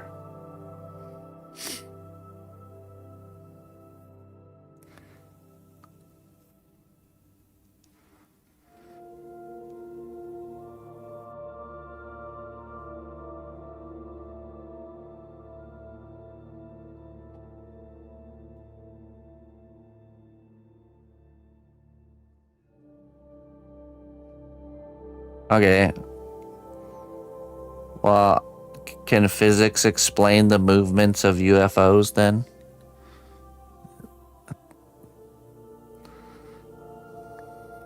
Physics doesn't want to talk about that.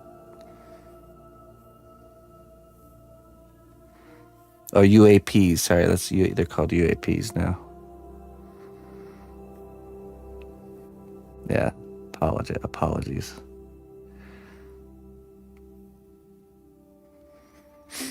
Oh, it does it?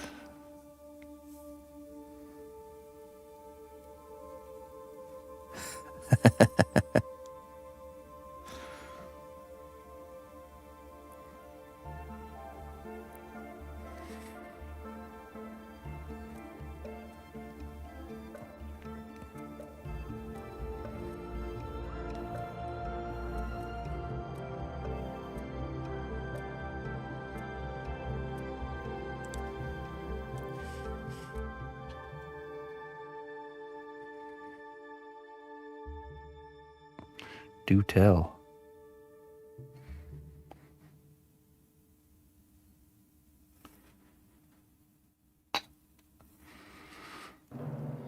Unidentified aerial phenomenon.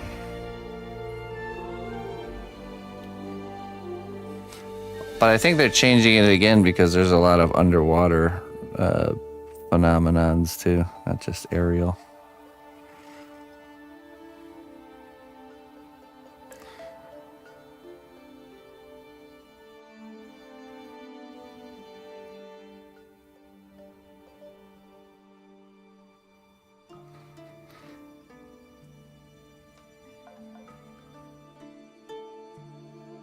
Anomalous phenomena. Oh, I was wrong. Oh.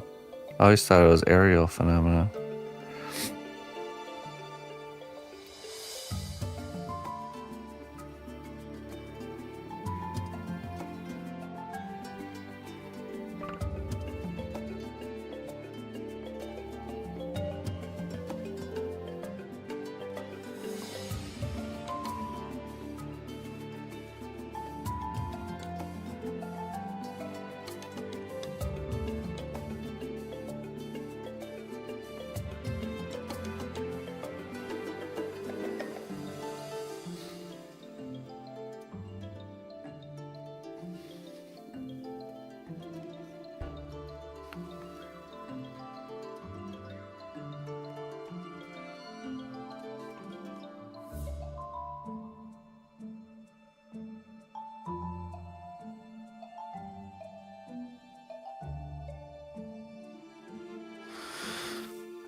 Total or just today? Total time? I've been, let's see, 10.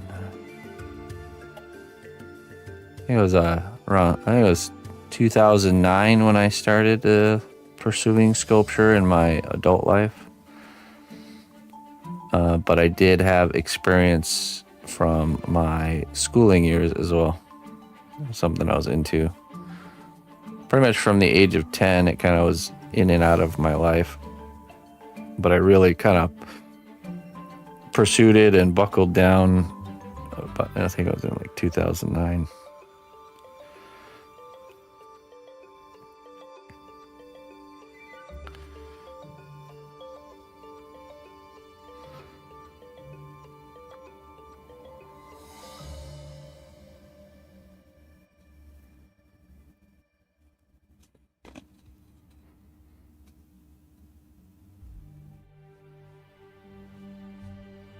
17 years now. Huh? Jeez.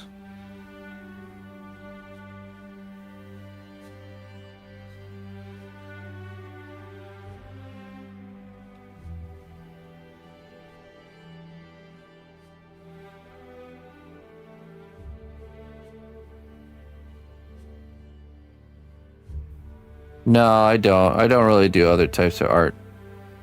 I guess occasionally, but no, it's mostly just sculpture.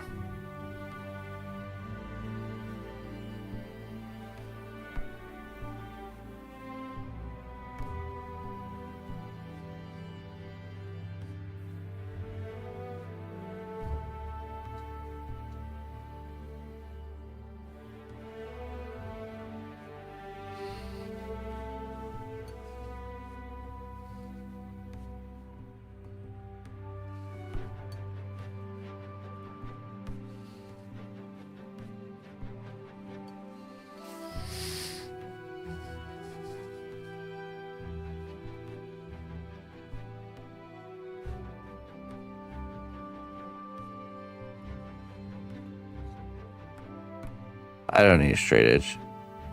I'm allowing imperfection into my work.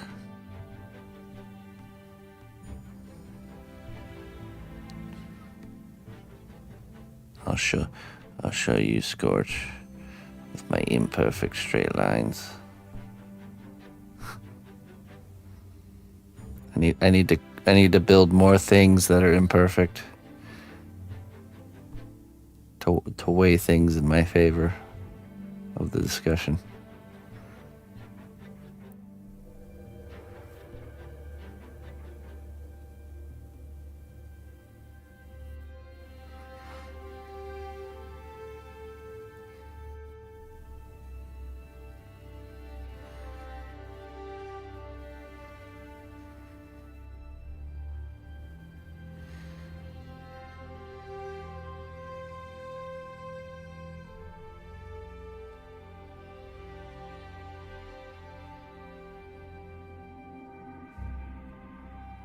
Bubble right there.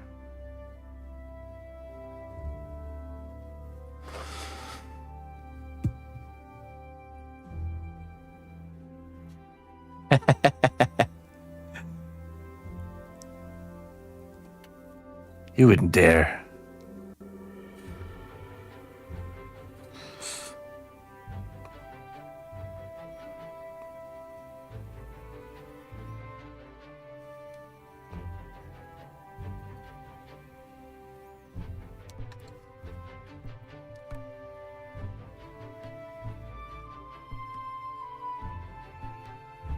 You can do exclamation point song anytime there's a song playing that you would like to know.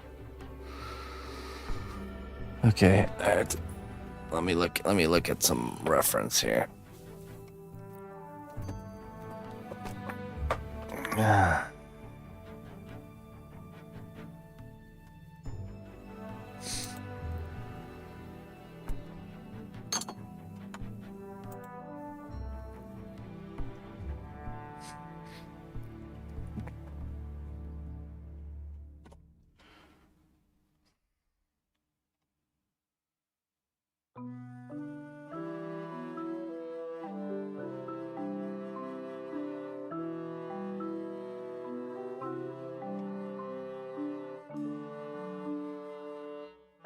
Let's see.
preferred navigation.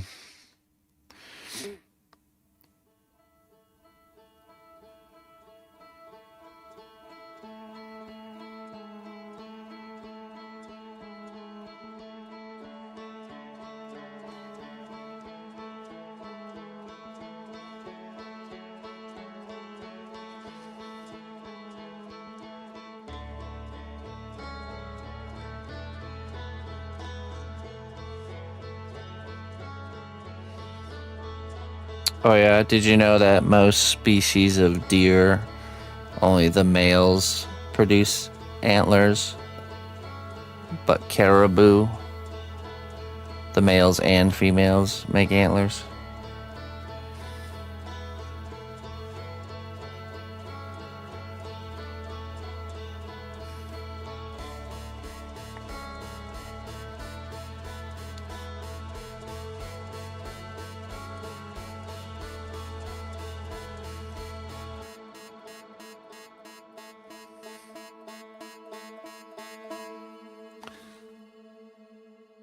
Caribou.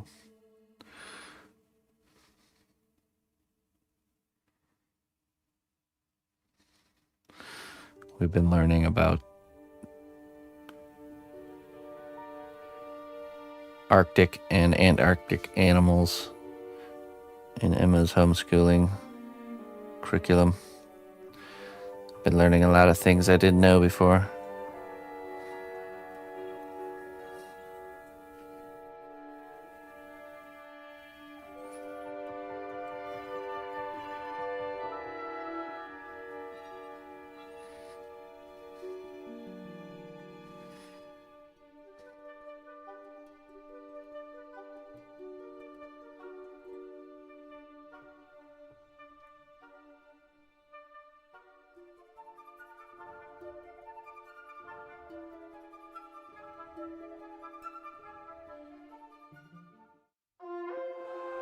Hey. The strength of the cnotbusch kingdom lies not in our walls, but in our people. Look at that. March to war. Zambies. Hey, thank you so much for the raid. Welcome. Welcome, raiders. Come on in. We're sculpting some building architectural pieces here for a piece I'm working on for THQ Nordic. But we're also working on some Zambi hands in our morning stream. Since you guys are Zambi fans.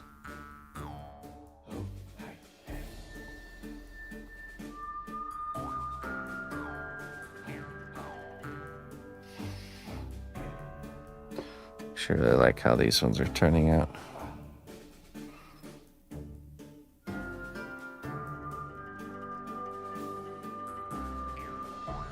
There's a Zambi head.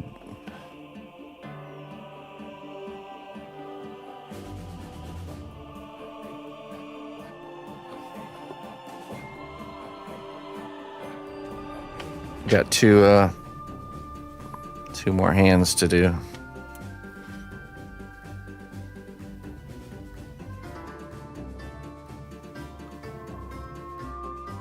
Nice to meet you.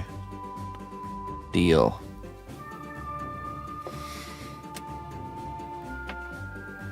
Hope you had a good stream, Zambies. I appreciate the raid.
Oh yeah.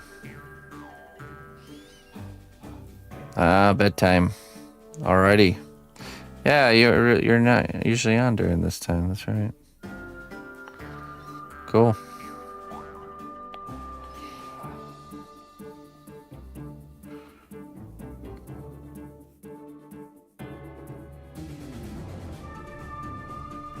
Let the bedtime ritual begin. The thing they do every single night, and yet they hate it every single day.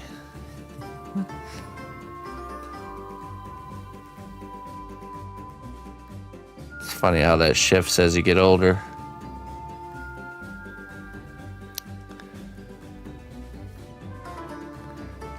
You go from hating bedtime to looking forward to it.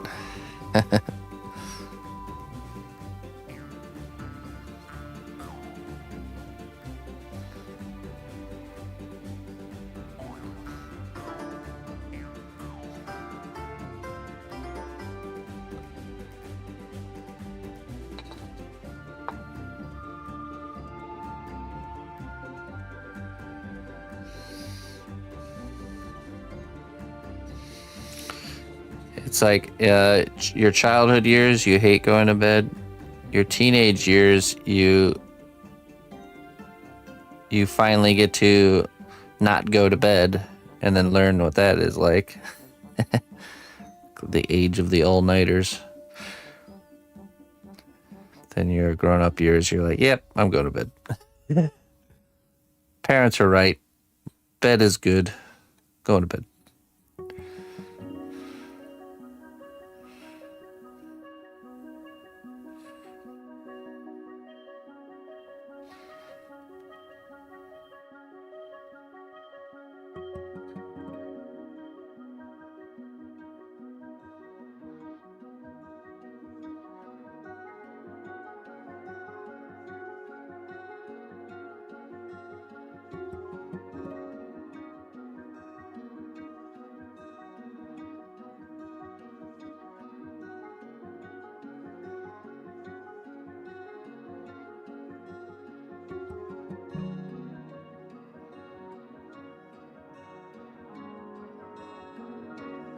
Man, just the thought of staying up all night and that feeling of having to like exist the next day without any sleep.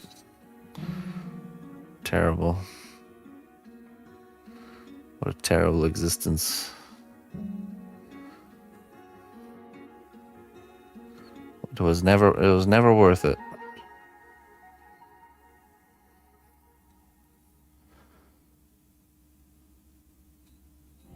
Yeah, or you're supposed to stay up, but you just drop all your drop the ball on all your responsibilities and go to sleep, and then wake up at like 6 p.m. or something like that. Like, oh no, I messed up.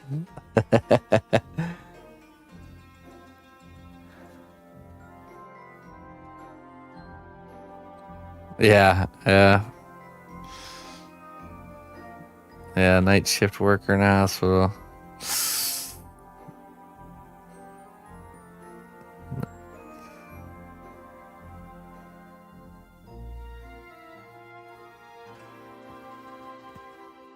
That's why they give the extra money, though, right? My ex's mom was a labor delivery overnight nurse. So I remember how that was.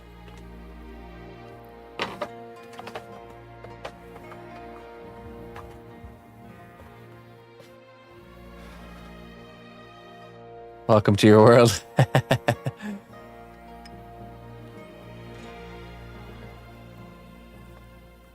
It's easier to stay awake at night if you have nothing to wake up for tomorrow. Oh yeah, for sure. Then you could just sleep, and then I've had phases of my life where it's like the revolving door sleeping schedule, where you're like staying up for 20 hours and then going to sleep for your normal 8 hours, and your like sleep schedule's just like slowly like shifting from like being awake during the day to being awake at night, and then slowly shifts back the other way.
Okay, that's the pattern.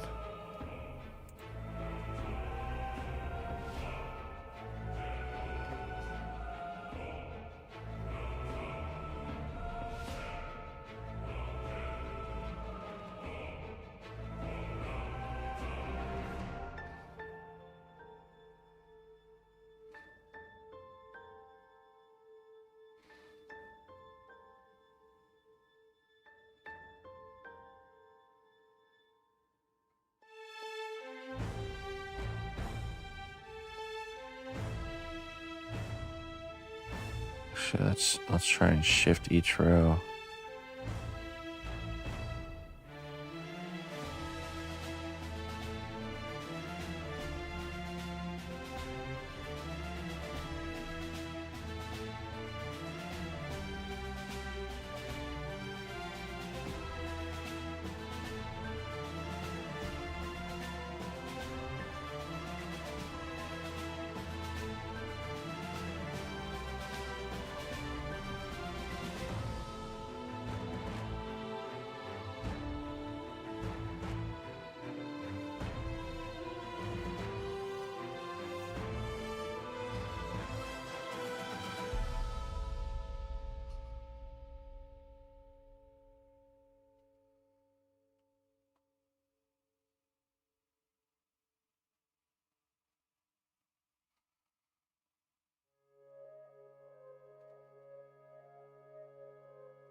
Tomblin.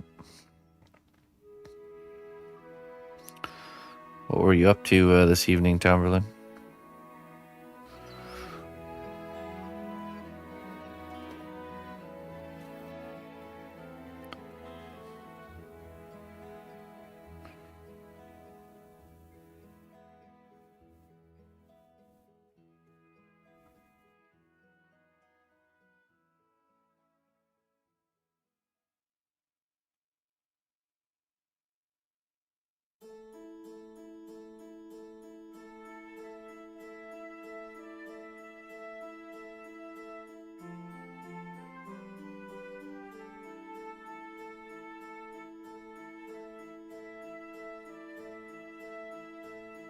Norseman, hello.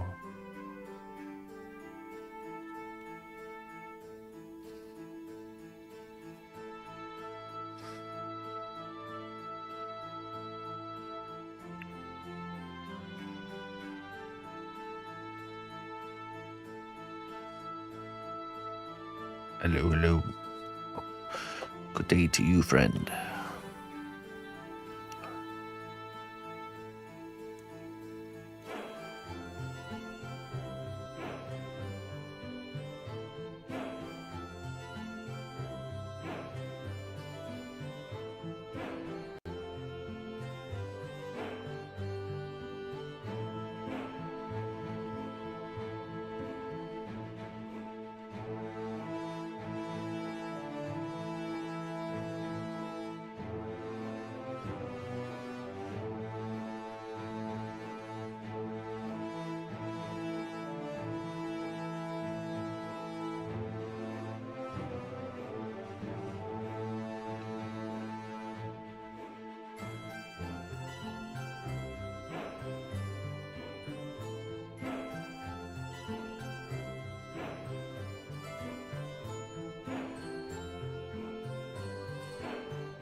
I did, yeah. Cloud Jumper is finished and shipped.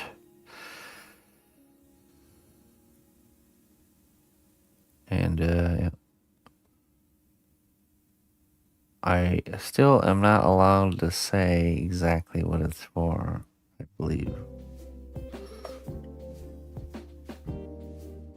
But the event that he's made for is in like 15 days. Yeah, we'll be posting the finished work soon.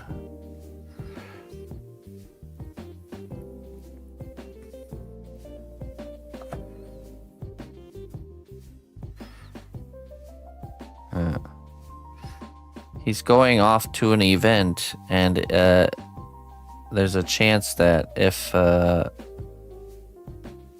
hopefully not the case, but if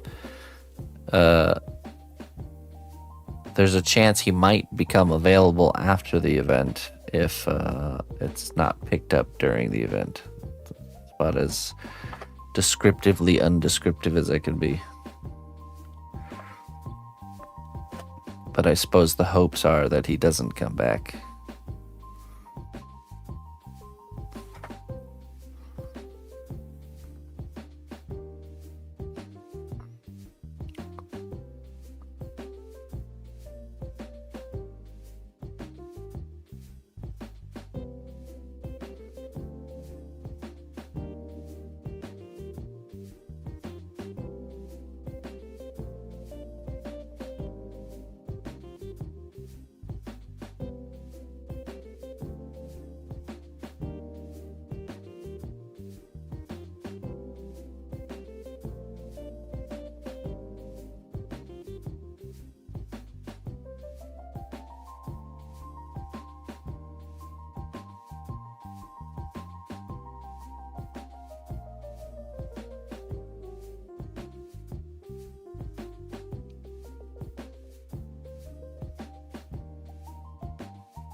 What did you say? I missed all that. I was being undescriptively descriptive about Cloud Jumper's situation. Basically, he's getting sent off to an event, and the hopes are that he doesn't come back from the event. But if he does come back from the event, then he'll be available.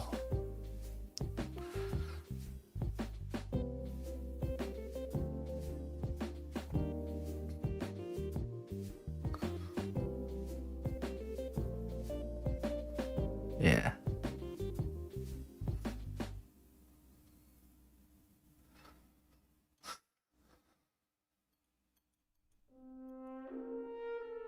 Dragon Adoption Event Fair. Yeah. Score. Get out of here, Scorch. You stop it. Wouldn't that mean you get paid for him twice? I have not been paid for him. No. If he comes back, I'm not being paid. If he doesn't come back, I will be paid.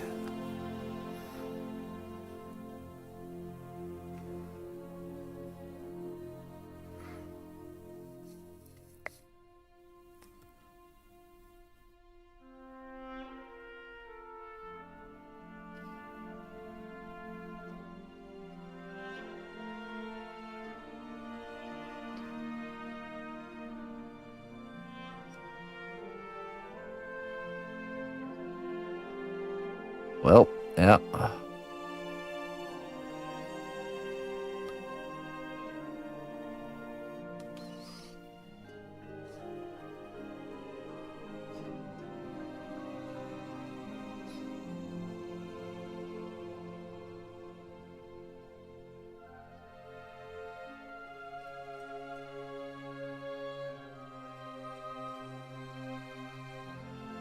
Jonas.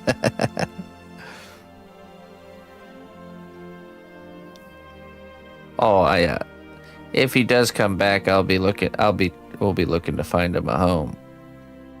I'm sure we can find him a home.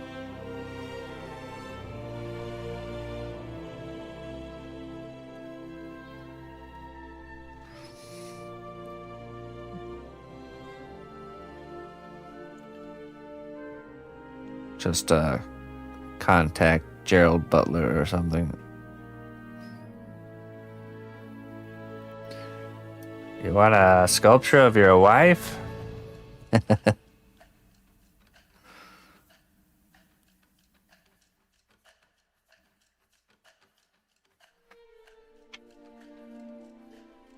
It'll all make sense in time there, Scorch. It'll all make sense.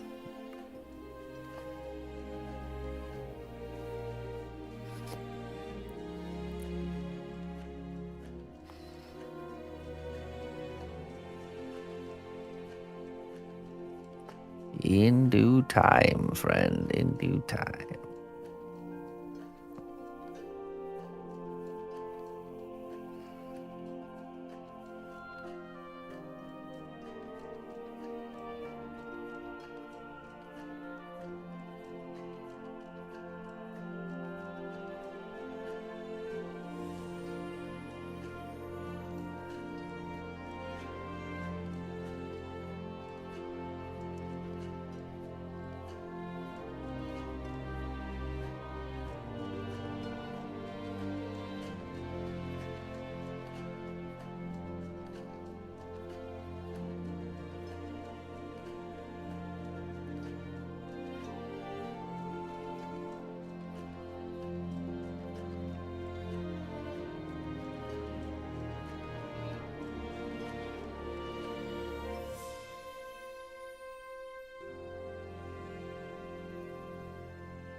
Well,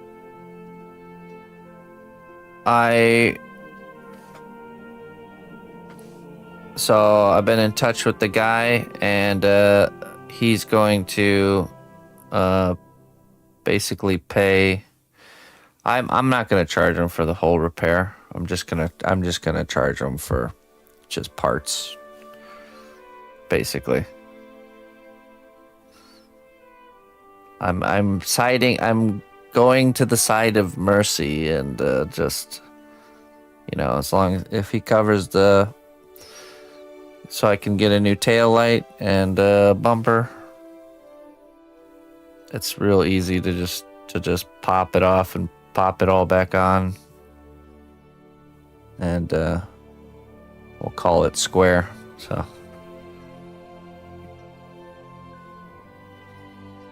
So we're gonna meet up next week, and he's gonna give me the money and buy me a beer. So I shall have a beer with the fella. Yeah, it's I don't want to make a big deal out of some broken plastic. You know what I mean?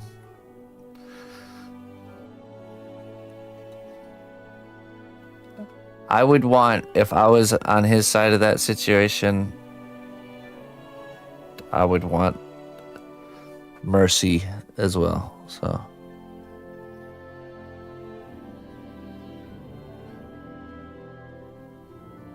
Yeah, it's not too bad. I mean, I looked up some paint matched bumper. It's like $280 for the part. And then the bumper isn't even really that bad, so I'm not even sure if I'll even do that right away. I'll probably just get the light assembly and do that one right away, but I'm not even sure about the bumper.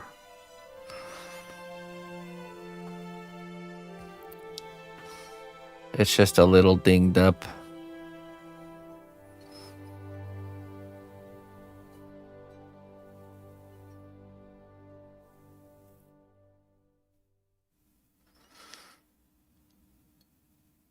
Just whack his rear bumper. He had a work truck. He had like a $2,000 work truck that it was rough. He's a siding guy, tradesman in a.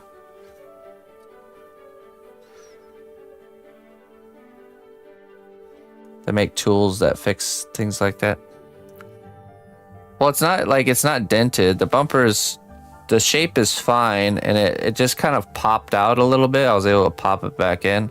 It's just like scuffed up, kind of where the contact happened. There's just some scuffing and stuff, which could probably just buff out, but I'm not worried about it. Once I pop the panel back on completely, you wouldn't even notice. Hammer fixes everything.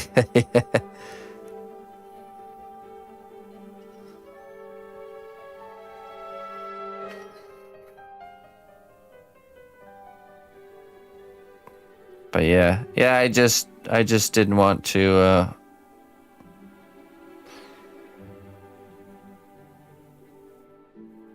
I didn't want to make someone else's life any harder over some scuffed up plastic. You know what I mean?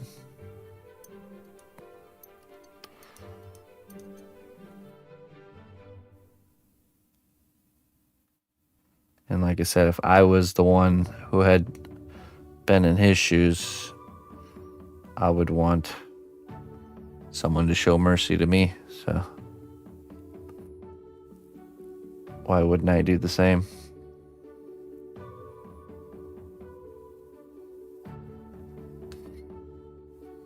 Yeah, I like this pattern. So.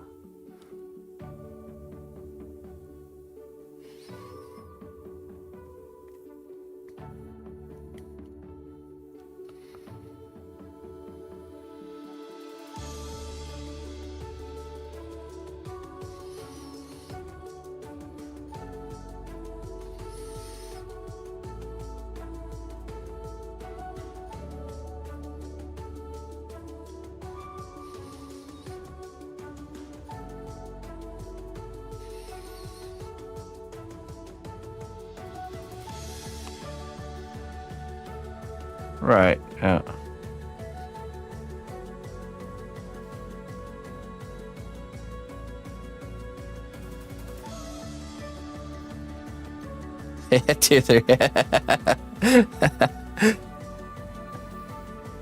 I should ask. I say, you got Amazon Prime by chance?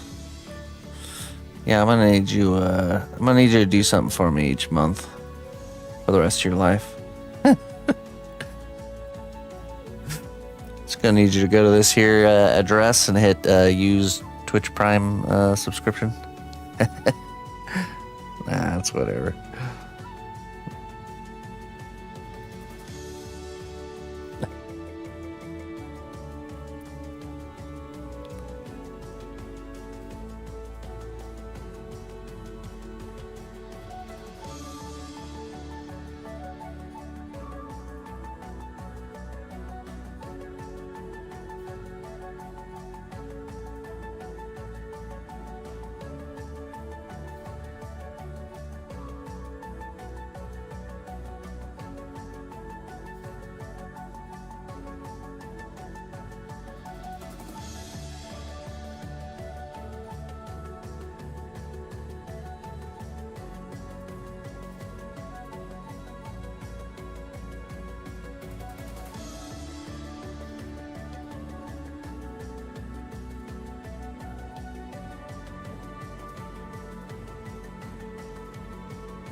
Yeah, he works for himself. He's a siding guy.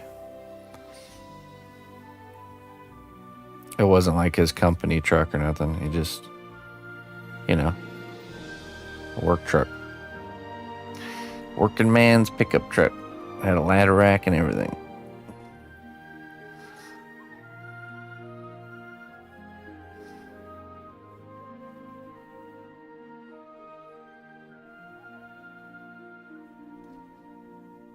He had gotten done with the job early and was picking something up at the store, and that's where it happened. And we were both leaving the parking lot.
Yeah, he does now. He showed me he even showed me his insurance.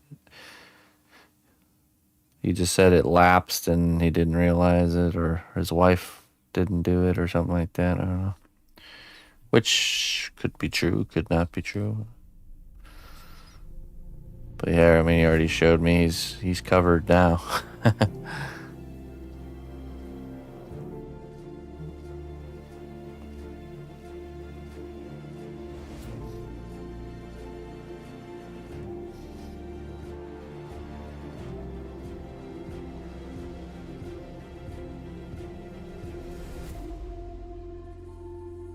Liability. Yeah, but liability would have handled it for sure.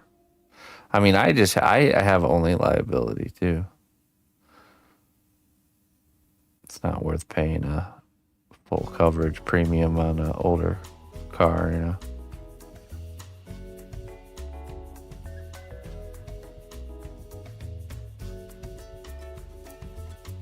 Oh yeah. Yeah, I know. It is. He could get in trouble if I would have, like I said, if I would have pursued it the normal way, he would get a ticket for, on top of having to pay, he'd get a ticket they'd have to pay too for driving without insurance. Thankfully, for his sake, the police that showed up to do the report just gave us a little piece of paper. Like, even though he didn't have proof of his insurance, basically the guy said to me that if he doesn't call because he said he had insurance, his wife just had the information and he couldn't get a hold of her. So the policeman just said, he doesn't call you, within a day with that information, to basically call him back so he can send him a ticket.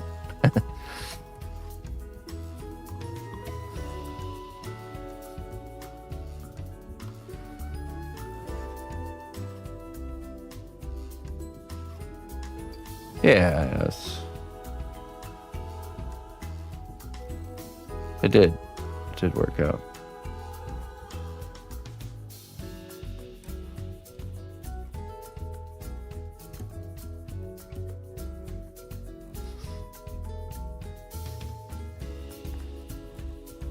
98 Honda Civic.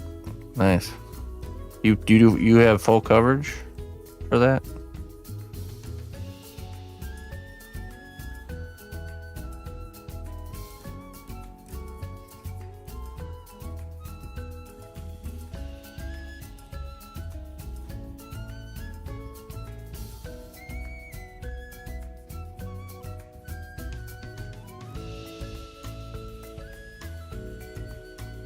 No, just like, okay, yeah. Yeah.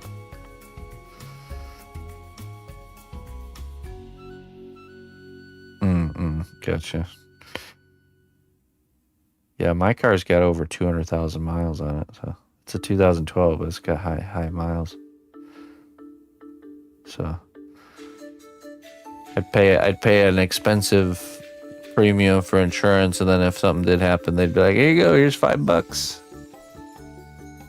Yeah, the value of your car, yeah, it's about $5. Here you go. Well, thanks, guys.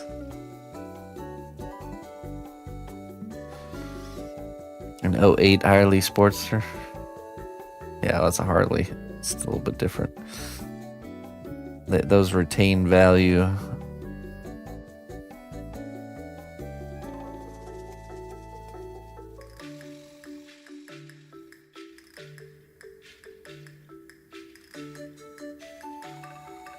Yeah. Oh, okay, yeah. Well, it's a good vehicle to have. The older Civics, grandma driven. That'll last you a long time. Yeah.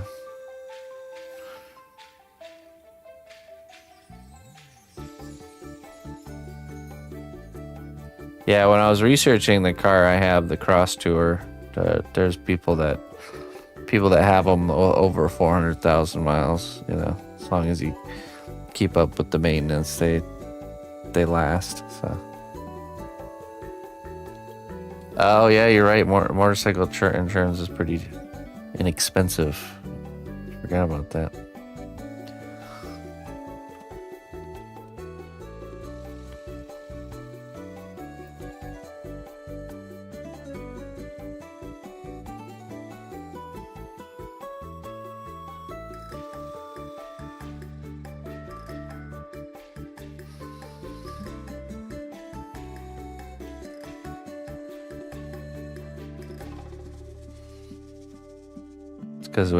It's because if you crash, you have a high chance of dying.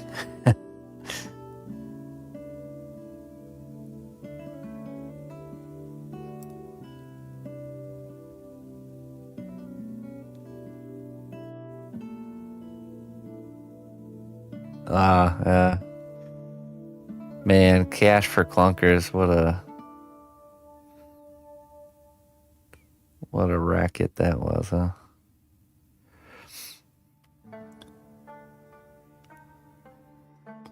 Yeah, I bet.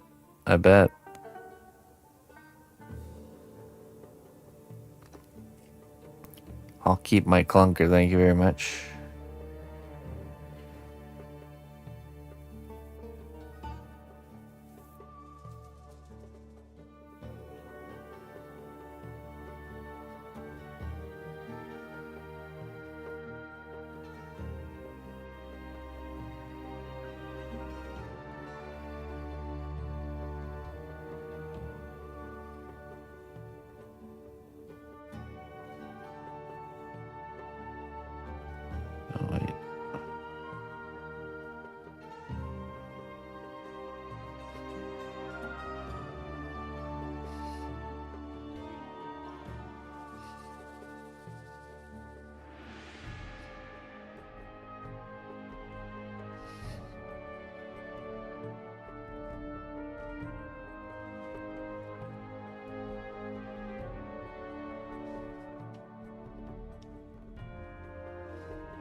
Oh yeah, was it a bad accident there, Mr. Deagle?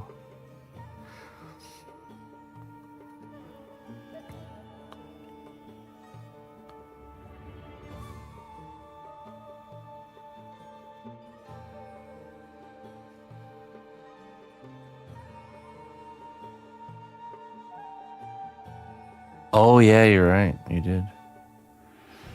Well, that's good.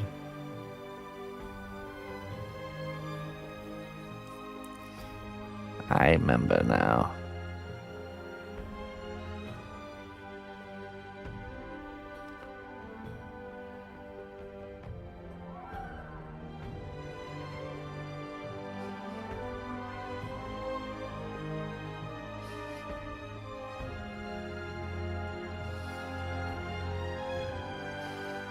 Yeah, it's good.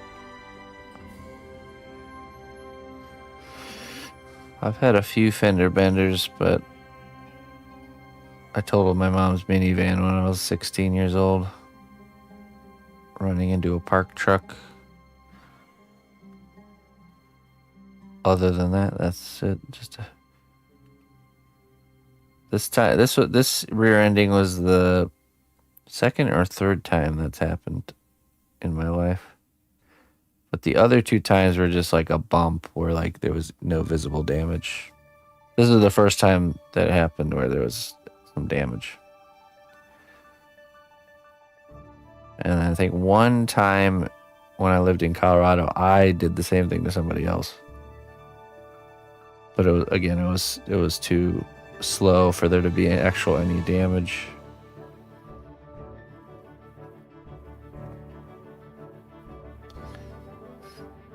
I think the last time it happened, we had our other car. We had the Ford Escape, and the lady who bumped into us in the back was going a lot faster and hit us a lot harder. But I think the way the Escape is designed it was just better to take a bumper hit. So the car that I had, the Cross Tour that I have now, is just all plastic. So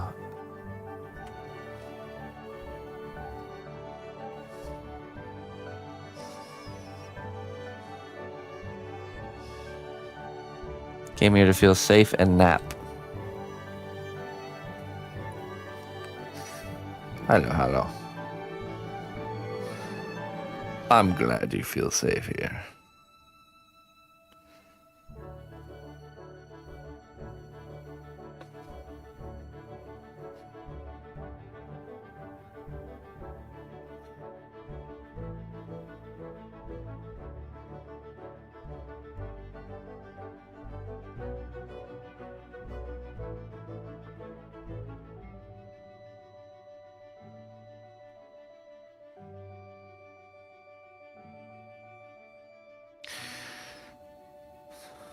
All right, I think I'll leave that there. We'll finish this up. Next time. Not too bad. It's gonna look nice. Tomorrow, my friends, is Trollhead Day. Tune in tomorrow. We'll work a little bit on the zombies in the morning, and then we'll switch to doing Trollheads.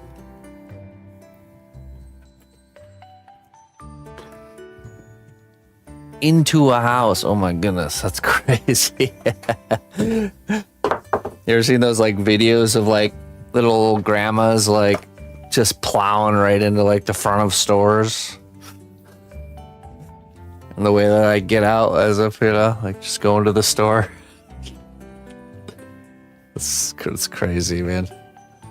What a crazy thing. My parents actually had somebody drive into the front of their house. It's just wild. You're just sitting around one day and all of a sudden there's just a car in your living room. Oh my goodness. Crazy world.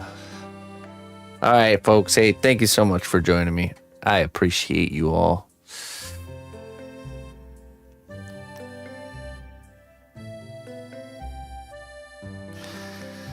Gonna try and get on the action. All right. Yeah, Trollheads tomorrow, 11 a.m. Central Time.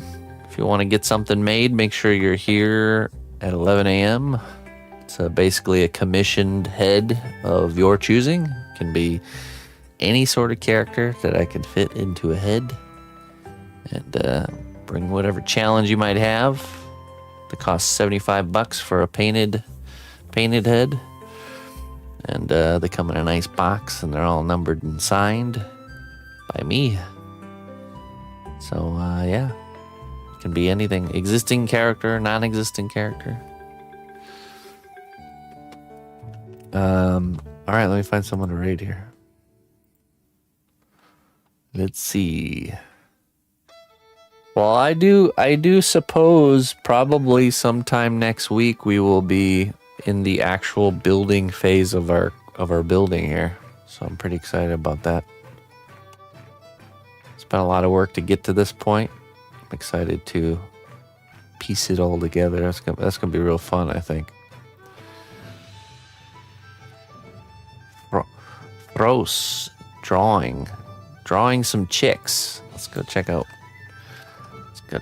the chicks that Frost is drawing.